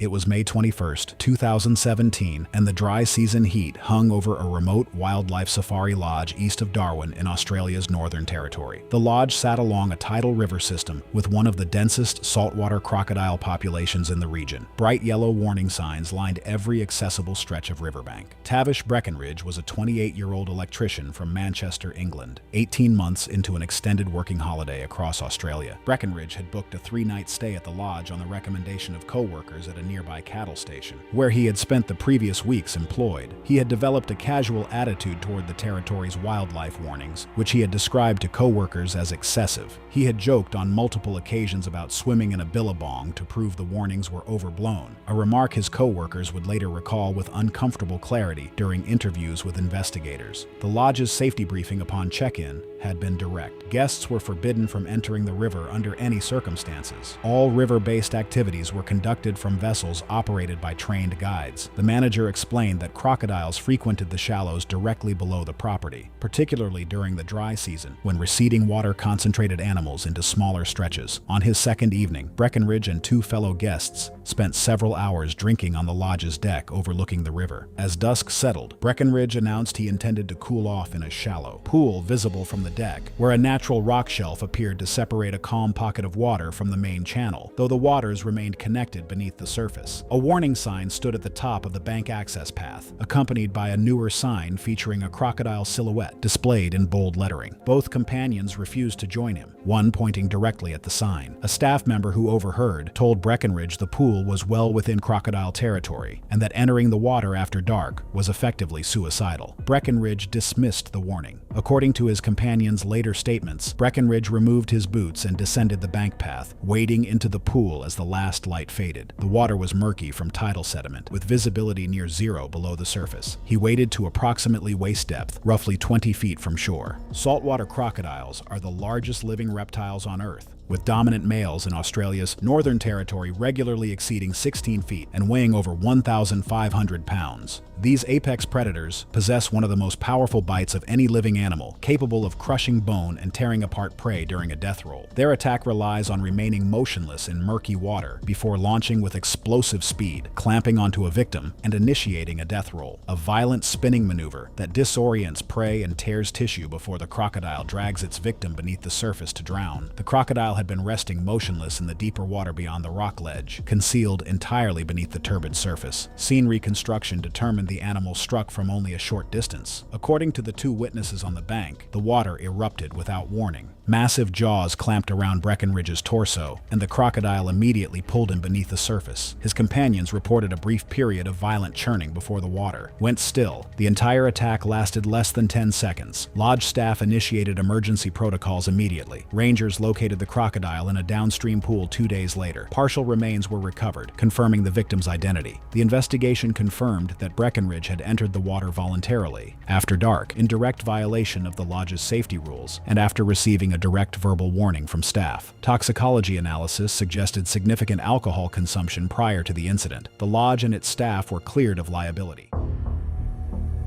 It was July 28, 2018. Afternoon fog thinned over the cold, choppy waters off Point Reyes. Swells rolled steadily beneath gray light, and visibility shifted with each passing minute. The surface looked calm from a distance, but movement underneath remained hidden, distorted by depth and glare. Elaine Foster, 52, worked in an office managing schedules and meetings for many years. She was known for being organized and calm, sticking to routines and avoiding risk. Her daily life was predictable, and she rarely stepped outside her comfort zone. This boat trip was a birthday surprise from friends, her first time out in open ocean water. She agreed mostly to go along with it. She wasn't fully comfortable on boats, but she trusted the group. Her plan was simple: stay on board, watch, and get through the afternoon.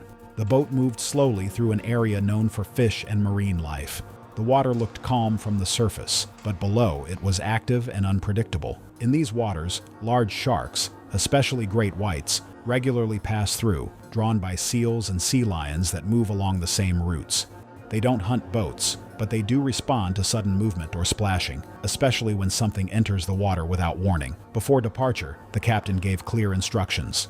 Stay away from the edges, don't lean over. If anything falls in, do not reach for it. At first, Elaine stayed near the center with the others, holding onto the rail and watching from a safe distance. But as the trip went on, she drifted toward the back of the boat. The rear deck sat lower than the rest, only a few feet above the water, and gave a closer view of the surface. She leaned forward against the rail, watching the water move beneath her. Small ripples passed along the surface, reflecting light in shifting patterns. A few of her friends told her to step back, pointing out how close she was getting. The captain repeated the warning from the front. She didn't move. Instead, she shifted her weight forward, trying to get a better angle. A few minutes later, a gust of wind caught her hat and pulled it off her head. It landed in the water just behind the boat and began drifting away slowly. She reacted without thinking. Elaine leaned farther over the rail, reaching down toward the water as the hat floated just out of reach. The boat rocked slightly with the swell beneath it. Her footing shifted on the damp surface. Her center of balance moved too far forward. Then she slipped. Her body tipped over the rail, and she dropped into the water. The fall was short, but the impact was hard enough to knock the air out of her chest. The cold hit immediately. The sudden temperature change triggered an automatic gasp as she surfaced, pulling in water and air at the same time. She came up struggling, her body vertical instead of flat. Her legs kicked unevenly, and her arms pushed down in short, uncoordinated motions. Panic took over almost instantly. Her breathing became fast and uncontrolled, and she wasn't able to steady herself. On the boat, the crew moved quickly. One of them grabbed a flotation ring and threw it toward her. Another started turning the boat around. Voices overlapped, calling out instructions she couldn't process. Below the surface, the sudden splash and erratic movement sent strong signals through the water. Each kick and arm movement created pressure waves that spread outward. A great white shark moving at depth detected the disturbance and changed direction, rising toward the surface. The water around Elaine churned as she struggled to stay above it. Her movements were uneven and loud in the water, exactly the kind of signal that draws attention. The strike came fast. The shark surged upward from below in a direct line, its body moving with speed and force. It hit her from underneath and slightly to the side, jaws opening at the last second. The bite landed across her lower torso and upper leg. The force lifted part of her body out of the water before pulling her under for a brief moment. The pressure of the bite caused immediate damage. The tissue tore under the force, and the impact disrupted major blood vessels. The water around her darkened quickly as blood spread outward. Within seconds, the shark released. This kind of bite was not sustained. It was a single high-force strike, followed by withdrawal. The shark dropped back into deeper water and did not return. Elaine resurfaced briefly, but her movements were already weakening. The crew threw another flotation device and moved the boat into position, but the damage was too severe. She lost strength quickly as blood loss increased. Within minutes, she lost consciousness before she could be brought fully to safety. The crew pulled her alongside the boat, but she could not be revived. The cause of death was massive trauma and rapid blood loss from the initial bite. The investigation found the attack was triggered by her sudden fall and erratic movement, with the shark delivering a single investigative strike under low visibility conditions. It was August 3, 2017, and the late morning sun beat down on an urban zoo in southern Africa, where the air carried the dry, mineral scent of packed earth and sun-warmed concrete. The facility was aging despite appearing modern, its enclosures designed with layered barriers, outer fencing, buffer zones, and inner containment structures that created clear separation between visitors and animals. Some sections showed subtle wear that passed unnoticed without close inspection, especially along high-stress joints and older weld points. Families moved along the paved walkways, keeping a comfortable distance from the barriers as the signage instructed. It was the kind of place that felt controlled and safe, a curated version of the wild. Jaron Crost was 28 years old, a self-described thrill-seeker who treated rules as obstacles designed for people with less confidence than himself. He had arrived at the zoo that morning with his partner, framing the visit as casual, but his behavior said otherwise. He had spent the morning leaning into enclosures, provoking reactions from animals, and dismissing warnings as excessive caution. He claimed the animals were conditioned to humans, and that real danger was overblown. His partner grew visibly uncomfortable. Jaron had a camera and a clear intention to get footage no one else would. The African lion enclosure was a large open habitat with a multi-layered barrier system. The outer fence was solid and clearly marked, but Jaron had been studying it. He noticed a section where the gap between posts was slightly wider, likely from long-term structural fatigue and outdated compliance standards, possibly worsened by repeated stress and minor ground shifting over time. For Jaron, it registered as an opportunity. His partner warned him. He dismissed it, saying the lions were too far away, and raised his camera. African lions are apex predators, with females weighing between 265 and 395 pounds, and males exceeding 420 pounds. Lionesses are built for explosive acceleration and can close distance faster than human reaction allows. Their killing method is precise, jaws clamping around the throat, or muzzle to collapse the windpipe or cut off blood flow. A lion's claws can exceed 3 inches, and their bite force can crush bone. In captivity, those instincts remain unchanged. Jaron pushed his arm through the wider gap, then his shoulder. He leaned further, watching his phone screen instead of the enclosure. In the grass, a lioness lifted her head. She had been resting, blending into the dry vegetation, her focus locked onto the exposed limb. She rose, body low, and approached silently, each step controlled and deliberate. Jaron was still watching his screen when she accelerated. The lioness covered the distance instantly. Her jaws closed around his forearm with crushing force, slamming him into the fence as she pulled. He tried to pull back, but the motion forced his torso deeper into the gap, twisting his shoulder and chest further through the opening. The lioness did not release. She clamped down and held. As resistance continued, the lioness shifted her bite higher along the shoulder and neck as she pulled, seeking a more controlling grip. Her grip tightened as she anchored her weight, forelimbs braced against the fence. Claws tore as she adjusted without letting go, the damage compounding over time. Jaron struggled, but each movement worsened the injury. The fence trapped him as the lioness continued the mauling, crushing, tearing, pulling with sustained force. Damage escalated rapidly to the upper torso and throat area, where compressive force and tearing became immediately life-threatening, overtaking the earlier arm injuries. Jaron's movements weakened gradually as shock, blood loss, and compressive trauma set in. His partner screamed, but there was no way to intervene. The lioness maintained her hold for an extended period, her bite unwavering, before releasing only when external disturbance approached. By the time she let go, Jaron was unresponsive. The cause of death was catastrophic trauma to the neck and upper torso, including likely airway compromise and major vascular damage, compounded by sustained crushing and tearing forces through the fence. Zoo staff responded quickly, using vehicles and noise to drive the lioness away. Emergency services arrived within minutes, but the injuries were not survivable. Jaron was pronounced dead at the scene. Authorities opened an investigation into the enclosure and monitoring protocols. Early findings pointed to fencing that no longer met updated safety standards.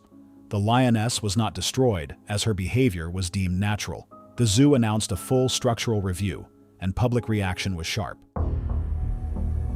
It was July 14, 2017, and the dry season had settled across the western shore of a large lake in Uganda's Rift Valley region. Water levels had dropped noticeably, exposing muddy banks and concentrating hippopotamus pods into increasingly crowded pools along the river channels that fed the lake. A small ecotourism lodge near the lakeshore offered guided canoe safaris along a stretch of river channel known for waterbird concentrations, with strict protocols to maintain distance from hippopods in deeper sections. Dawson Creel was a 31-year-old fitness instructor from Durban, South Africa, who had spent the previous 3 weeks traveling overland through East Africa with his partner. Creel was physically imposing, competitive, and accustomed to outdoor endurance activities. He had completed several multi-day kayaking expeditions along the South African coastline and considered himself an experienced paddler. The morning excursion carried Creel, his partner, and 2 other guests in 2-person canoes led by a local guide in a separate craft. The guide, a 33-year-old man who had grown up in a fishing village on the lake, conducted a thorough safety briefing before departure. The planned route followed a controlled section of the river channel where hippo activity was minimal, with a clearly marked turnaround point, beyond which the channel narrowed and hippopods were known to congregate. The group was to remain in formation at all times. No canoe was to move ahead of the guide's craft under any circumstances. The first hour passed without incident. The group moved slowly along the channel, observing waterbirds and a pod of hippos visible as dark, rounded shapes in a deeper pool roughly 200 yards ahead. The guide adjusted the group's course and signaled the turnaround. Creel had been growing restless. According to his partner and the other guests, he had made several comments about the conservative pace. He told the guide he had paddled alongside seals and dolphins in South Africa, and that this distance was unnecessary. The guide explained that hippos were territorial, aggressive, and responsible for more human deaths in Africa than most other large animals. Creel dismissed him. As the group began turning back, Creel broke formation. He paddled his canoe past the turnaround marker and directly toward the deeper section of the channel where the pod was concentrated, including several calves visible alongside their mothers. The guide shouted after him, but could not physically close the distance before Creel had entered the restricted stretch of water. Hippopotamuses are among Africa's most dangerous large animals and one of the leading causes of wildlife-related deaths on the continent. Adult males weigh between 3,000 and 4,000 pounds and can exceed 14 feet in length. Despite their bulk, hippos are capable of explosive movement in water, surging from beneath or beside a target with speed that outpaces any swimmer or small vessel. Their massive jaws can open nearly 180 degrees, revealing lower canine teeth that can exceed a foot in length, capable of crushing bone and shearing flesh with enormous force. Territorial males become extraordinarily aggressive during the dry season when shrinking water forces pods into tight quarters. A large adult hippo surged upward beside Creel's canoe some distance beyond the turnaround marker, capsizing it with its body and jaws and dumping Creel into shallow water at the reed line. The hippo submerged briefly, then charged through the shallows. Creel attempted to scramble toward the bank but had barely turned before the animal was on him. The hippo's jaws clamped onto his torso, crushing and tearing with enormous force before lifting and tossing him back into the shallows. Witnesses described the animal re-engaging, driving him beneath the surface. After a brief but violent struggle, the disturbance in the water subsided. The guide screamed at the remaining paddlers to reverse and shepherded the group back down the channel. He radioed the lodge, and a motorized rescue boat arrived approximately 30 minutes later. Creel's body was recovered from the shallows that afternoon after wildlife rangers confirmed the pod had moved to deeper water. The cause of death was determined to be massive crushing trauma to the chest and torso, combined with drowning. The lodge suspended all canoe excursions pending investigation. Wildlife authorities confirmed the area beyond the turnaround marker had been a known hippo congregation point and was clearly off-limits to guided groups. The guide was cleared of responsibility after witness testimony confirmed the victim had violated explicit instructions.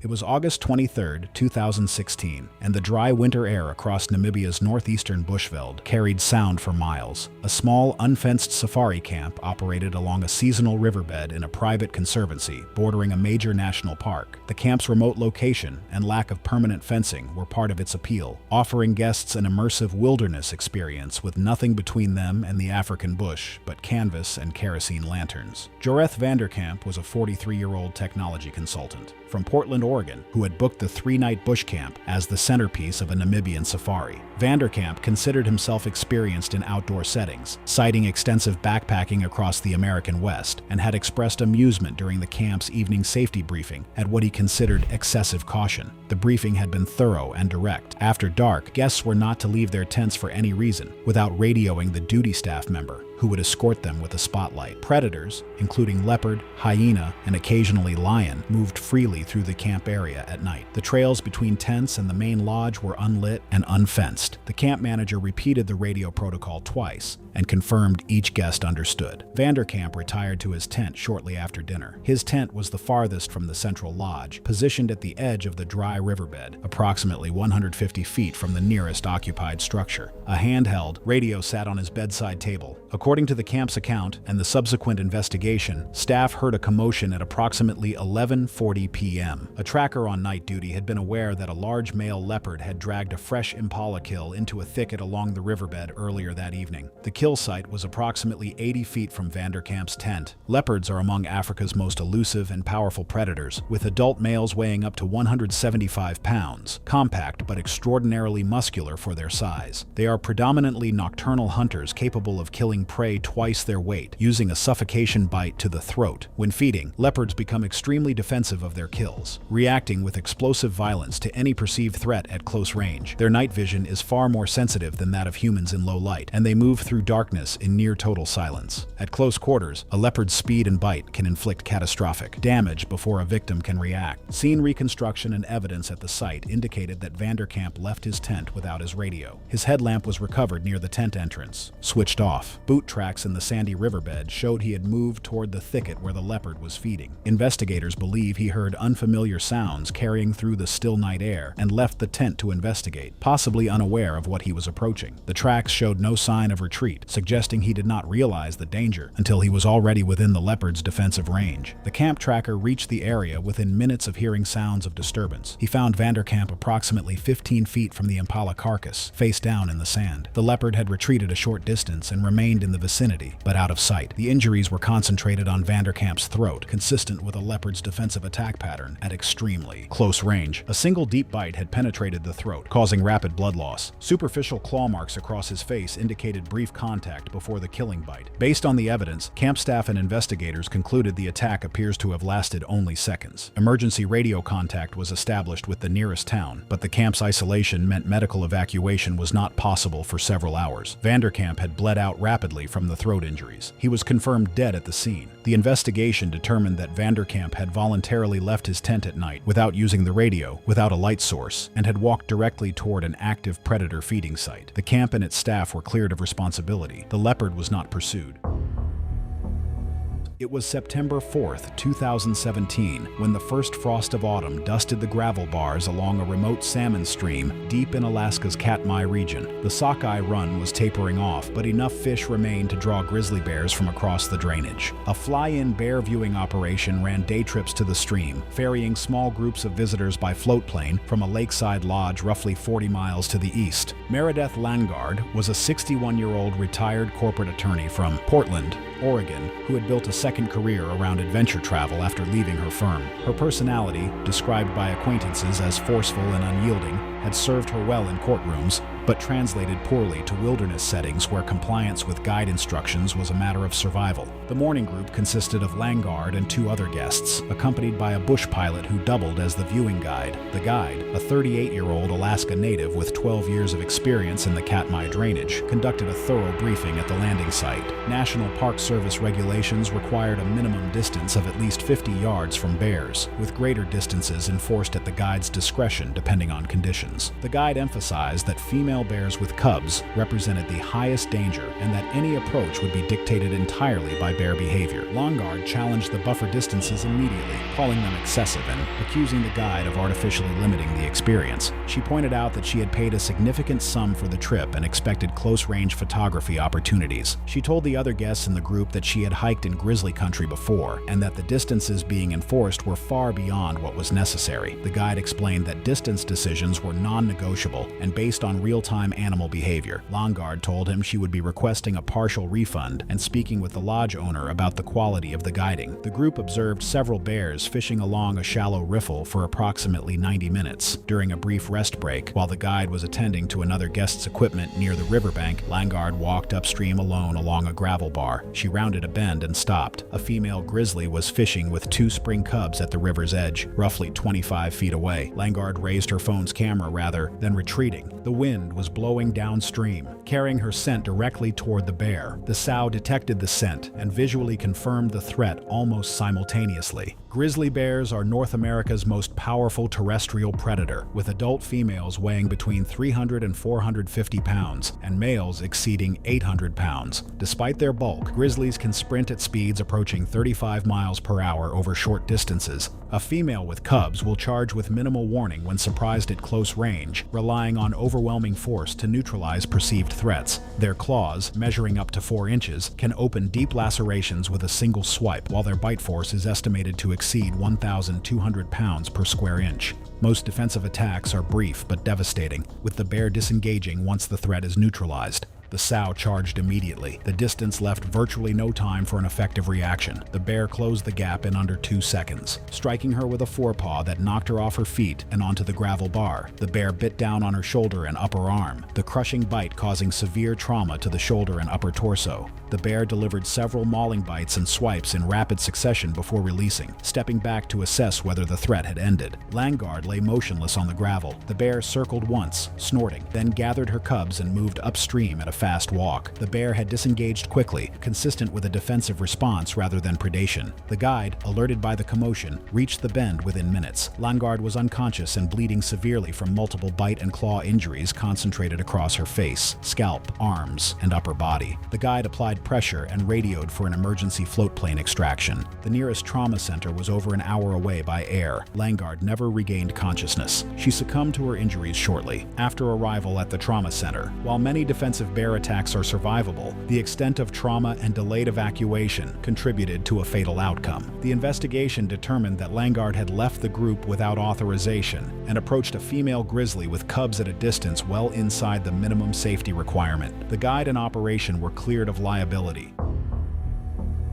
It was September 14, 2016. Dry wind pushed dust across the rutted roads of a wildlife reserve, where the late morning sun burned through a cloudless sky, flattening the grass into dull gold as heat shimmered above the ground, and stillness settled between scattered acacia trees. One of the tourists that day was Amber Goldfield, 59, a woman who rarely left things to chance. For nearly 20 years, she worked as a housekeeping supervisor, building a reputation for precision, routine, and control. She documented everything: staff routines, family moments, even small, ordinary days, because to her, nothing was too minor to capture. The safari came from a company raffle, her first trip outside the country, and she prepared for it the same way she handled work, carefully, methodically, studying animals and filming techniques before she ever arrived. But once inside the self-drive lion enclosure, that careful mindset didn't last. Amber started complaining almost immediately. The glass was too dirty, the angle was terrible, and the whole setup was not worth the trip. She spoke louder than necessary, repeating the same frustrations as if saying them enough would fix the problem. Other vehicles passed quietly, but Amber kept going, irritated, impatient, and convinced she deserved a better view. She didn't want the usual distant footage most tourists accepted. She wanted something closer, something that felt real, something she could show off. The SUV gave her confidence. To her, it wasn't just a vehicle, it was protection, a barrier she believed made her untouchable, no matter how close she got. The enclosure covered several hundred acres and held a group of 12 lions. The lionesses weighed around 280 pounds and killed prey by clamping down on the throat, compressing the airway and major blood vessels until breathing and circulation stopped. Even in a controlled setting, their instincts didn't change. Anything moving outside a vehicle could be assessed as prey. At the entrance, staff made the rules clear. Windows must stay fully closed. Signs along the road repeated the warning. That morning, one lioness rested in thin grass about 40 feet from the road, watching vehicles move through her space. At first, Amber followed the rules, filming through the closed window while narrating, but the glare and dust on the glass kept ruining her shots. She pointed it out again and again, her tone shifting from annoyed to openly frustrated.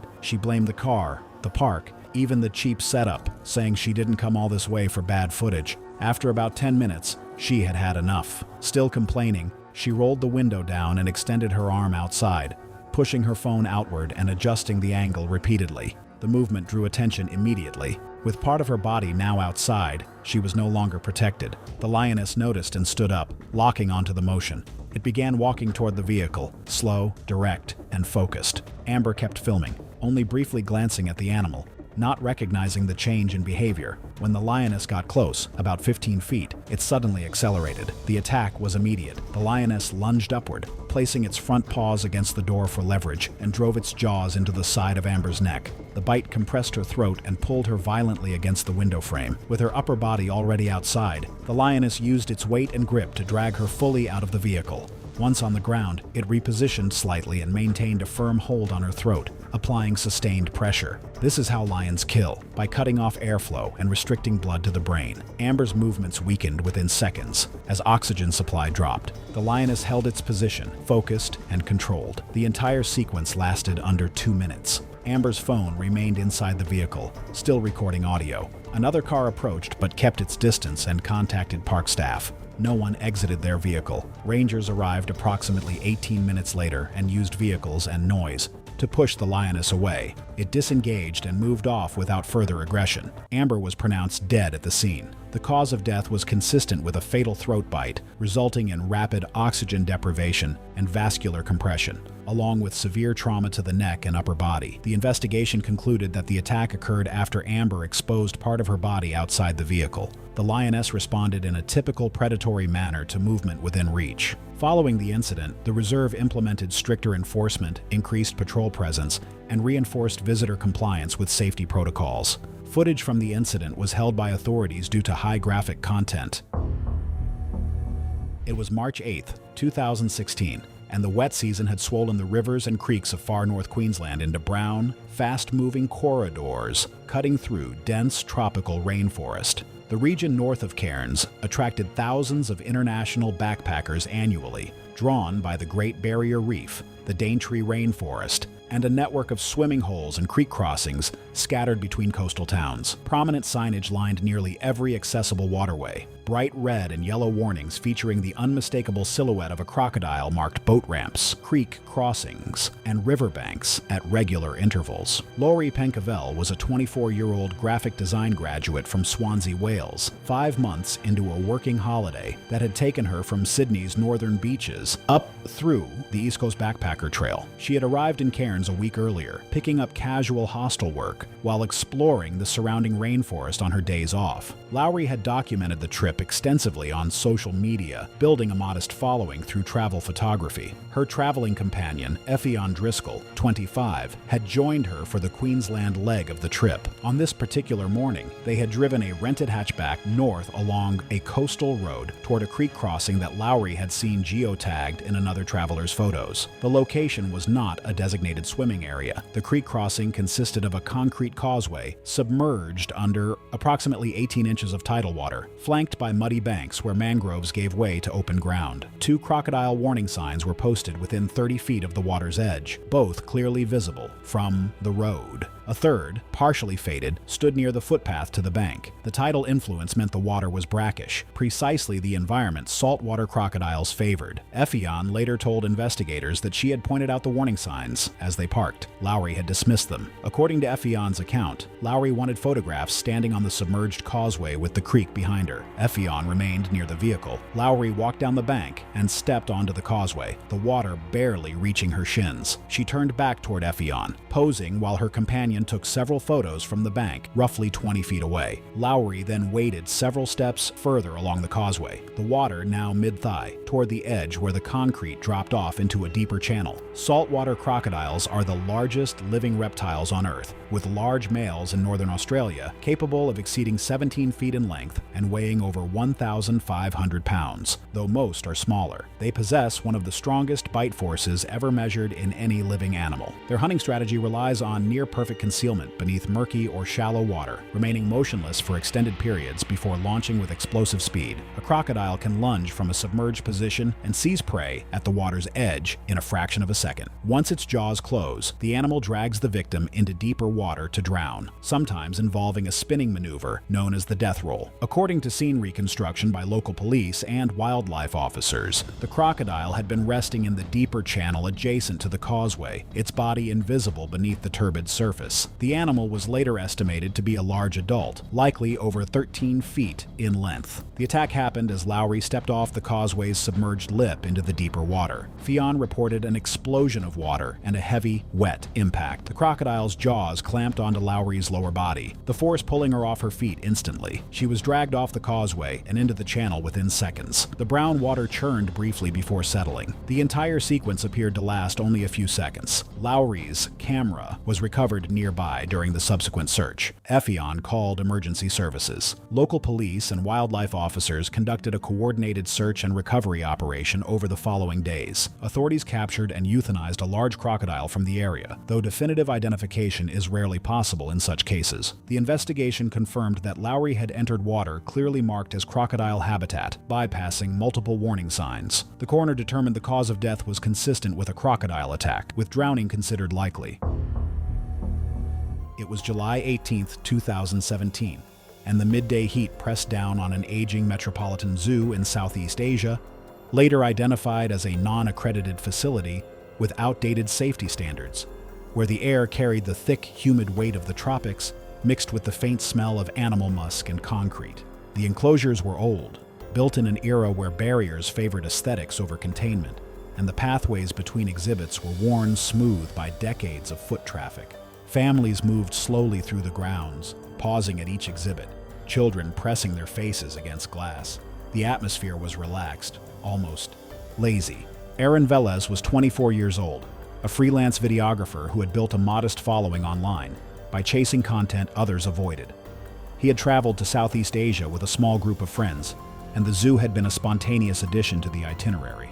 Aaron had a pattern his friends expected. He pushed further than everyone else, treating warning signs as suggestions. Earlier that afternoon, he had tapped on exhibit glass, leaned over railings, and tried to provoke reactions from animals. He said more than once the barriers were for show, that the danger people imagined was mostly theater. The Bengal tiger enclosure was a wide concrete and rock structure, with a visible moat and a safety railing set well before the boundary. Warning signage was posted clearly along the approach, instructing visitors not to cross. The tiger, a large adult male, had been resting in partial shade near the far wall, indifferent to the steady stream of visitors. Aaron had been filming near the railing when he climbed over it. A bystander called out immediately, warning him to get back. Aaron laughed. His friends kept their cameras raised. He stepped onto the sloped concrete beyond the railing, dusty and unstable. A second voice warned him again. He turned toward his friends, told them to relax, that he was fine. He moved lower, trying to find a better angle. Bengal tigers are among the largest wildcats on Earth, with adult males commonly exceeding 400 pounds and measuring over 9 feet from nose to tail. They are ambush predators built for explosive short-range acceleration, capable of closing distance in seconds. Their forelimbs can knock a full-grown animal off its feet, and their jaws target the throat and neck to cut off airflow and blood supply. A tiger does not lose those instincts. It waits. The tiger had been resting. Then Aaron moved lower on the slope and the animal's posture changed. Its head lifted, its eyes locked onto the movement below the railing. Aaron's foot found loose dust and slipped. He stumbled forward, and the distance that had felt safe a moment earlier was gone. The tiger closed the ground instantly. A forelimb strike hit Aaron's upper body, driving him onto the concrete. Before he could rise, the tiger's jaws closed around the back of his neck and shoulder. Aaron's hands came up, but there was no footing, no leverage. The tiger reinforced the attack with its weight, forelimbs pinning his torso as its jaws tightened and shifted toward the throat. It maintained a sustained hold with short, forceful lateral shaking. Aaron remained conscious briefly, struggling without leverage. Within roughly 20 to 40 seconds, reduced blood flow caused disorientation as carotid compression took effect. His movements became uncoordinated. With the airway compressed, oxygen intake dropped sharply. Over the next minute, hypoxia led to progressive loss of control. His resistance weakened into reflexive motion, then faded. The tiger maintained the bite. Only after about 1 to 2 minutes, when resistance ceased, did it reduce force while keeping contact. It shifted and began to pull, attempting to drag the body toward the enclosure wall. Shouting from nearby visitors disrupted the behavior, and the tiger paused, remaining over the body instead of continuing. Aaron no longer responded. The cause of death was asphyxiation and vascular occlusion from the sustained throat bite. Zoo staff responded within minutes, using noise and distraction to move the tiger away. Emergency services arrived shortly after, but there was nothing to be done. Aaron was pronounced dead at the scene. Local authorities launched a formal review of enclosure safety standards across the facility. The tiger was not destroyed, with officials concluding the animal had responded to a direct intrusion and behaved consistently with natural predatory instinct. Public reaction was swift and divided, many expressing grief while others pointed to the warnings Aaron had ignored. His friends, who filmed the entire sequence, were questioned.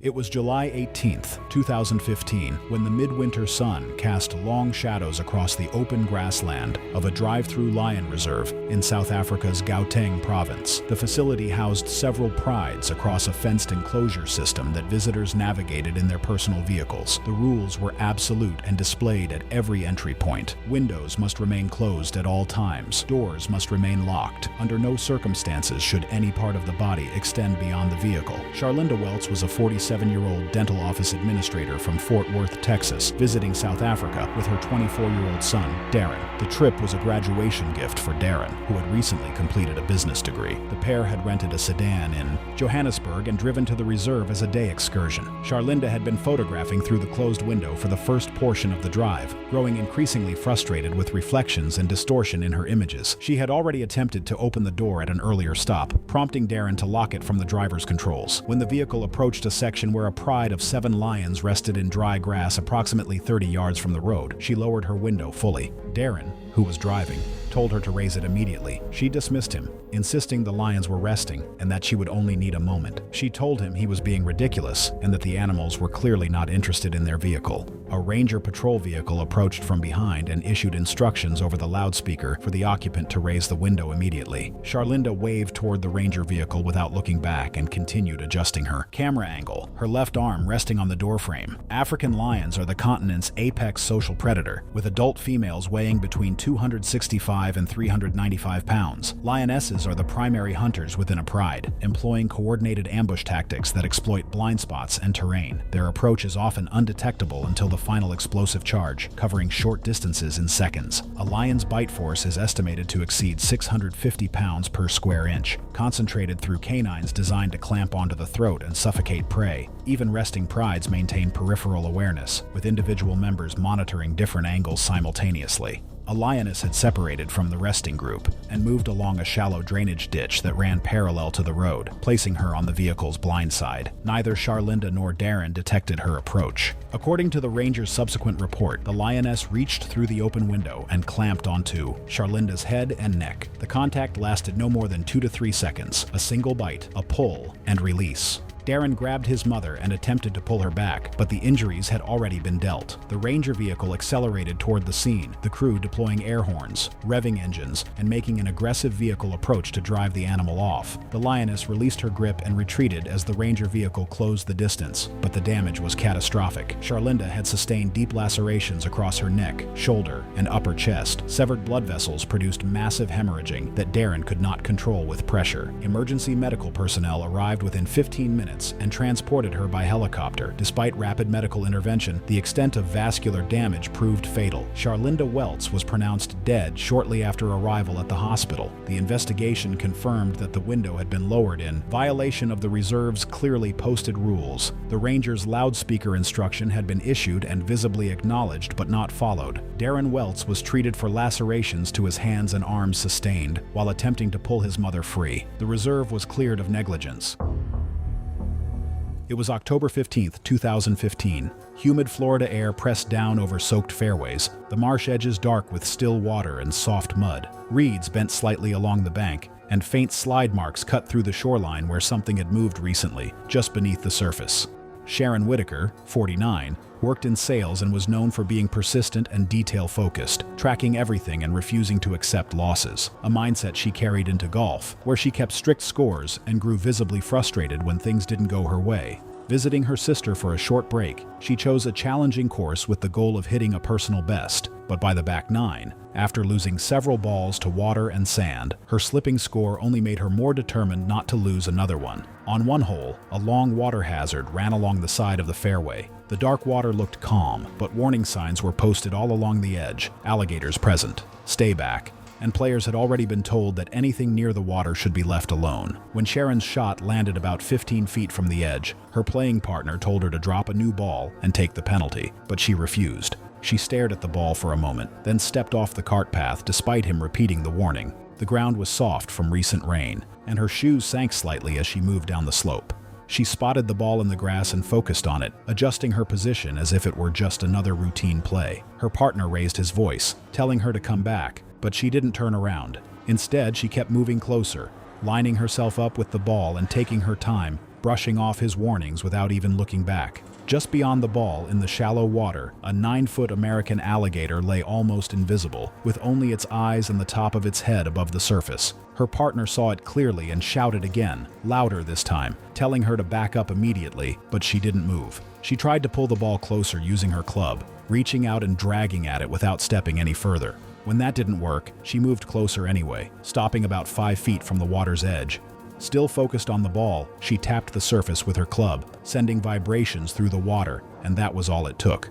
The alligator reacted instantly, launching upward in a short, explosive burst and clamping onto the nearest part of her body, her upper leg. The force knocked her off balance and drove her to the ground. Its jaws locked down with crushing pressure, breaking bone and tearing through muscle. The bite damaged major blood vessels in her thigh, including the femoral artery, triggering rapid and severe bleeding. The alligator maintained its grip as it pulled backward toward the water, dragging her across the soft ground. She tried to hold onto the bank, clawing at the mud and grass as her partner rushed toward her. As the animal pulled, it twisted its body in a short, forceful motion, attempting to reposition and gain leverage. The shallow water and uneven terrain limited its ability to perform a full death roll, but the movement increased the tearing force at the point of contact. After several seconds of sustained struggling and resistance, the alligator released its grip, likely due to the awkward angle and lack of depth needed to continue the maneuver, and retreated back into deeper water. Sharon was left at the edge, badly injured and bleeding heavily. Her partner pulled her farther up the bank and called for help while applying pressure to the wound, but the bleeding was severe and difficult to control due to the extent of the vascular damage. She lost consciousness within minutes, as blood loss and shock progressed. Emergency responders arrived shortly after, but her condition had already deteriorated beyond recovery. She was pronounced dead not long after. The cause of death was determined to be massive blood loss resulting from traumatic injury to the femoral artery, along with severe fractures and extensive soft tissue damage to the leg. The investigation found the alligator's behavior consistent with a defensive or opportunistic feeding response to close-range disturbance. There was no indication of abnormal aggression. Following the incident, the area reinforced safety warnings and increased patrol monitoring around water hazards, emphasizing that anything near the water should be left undisturbed.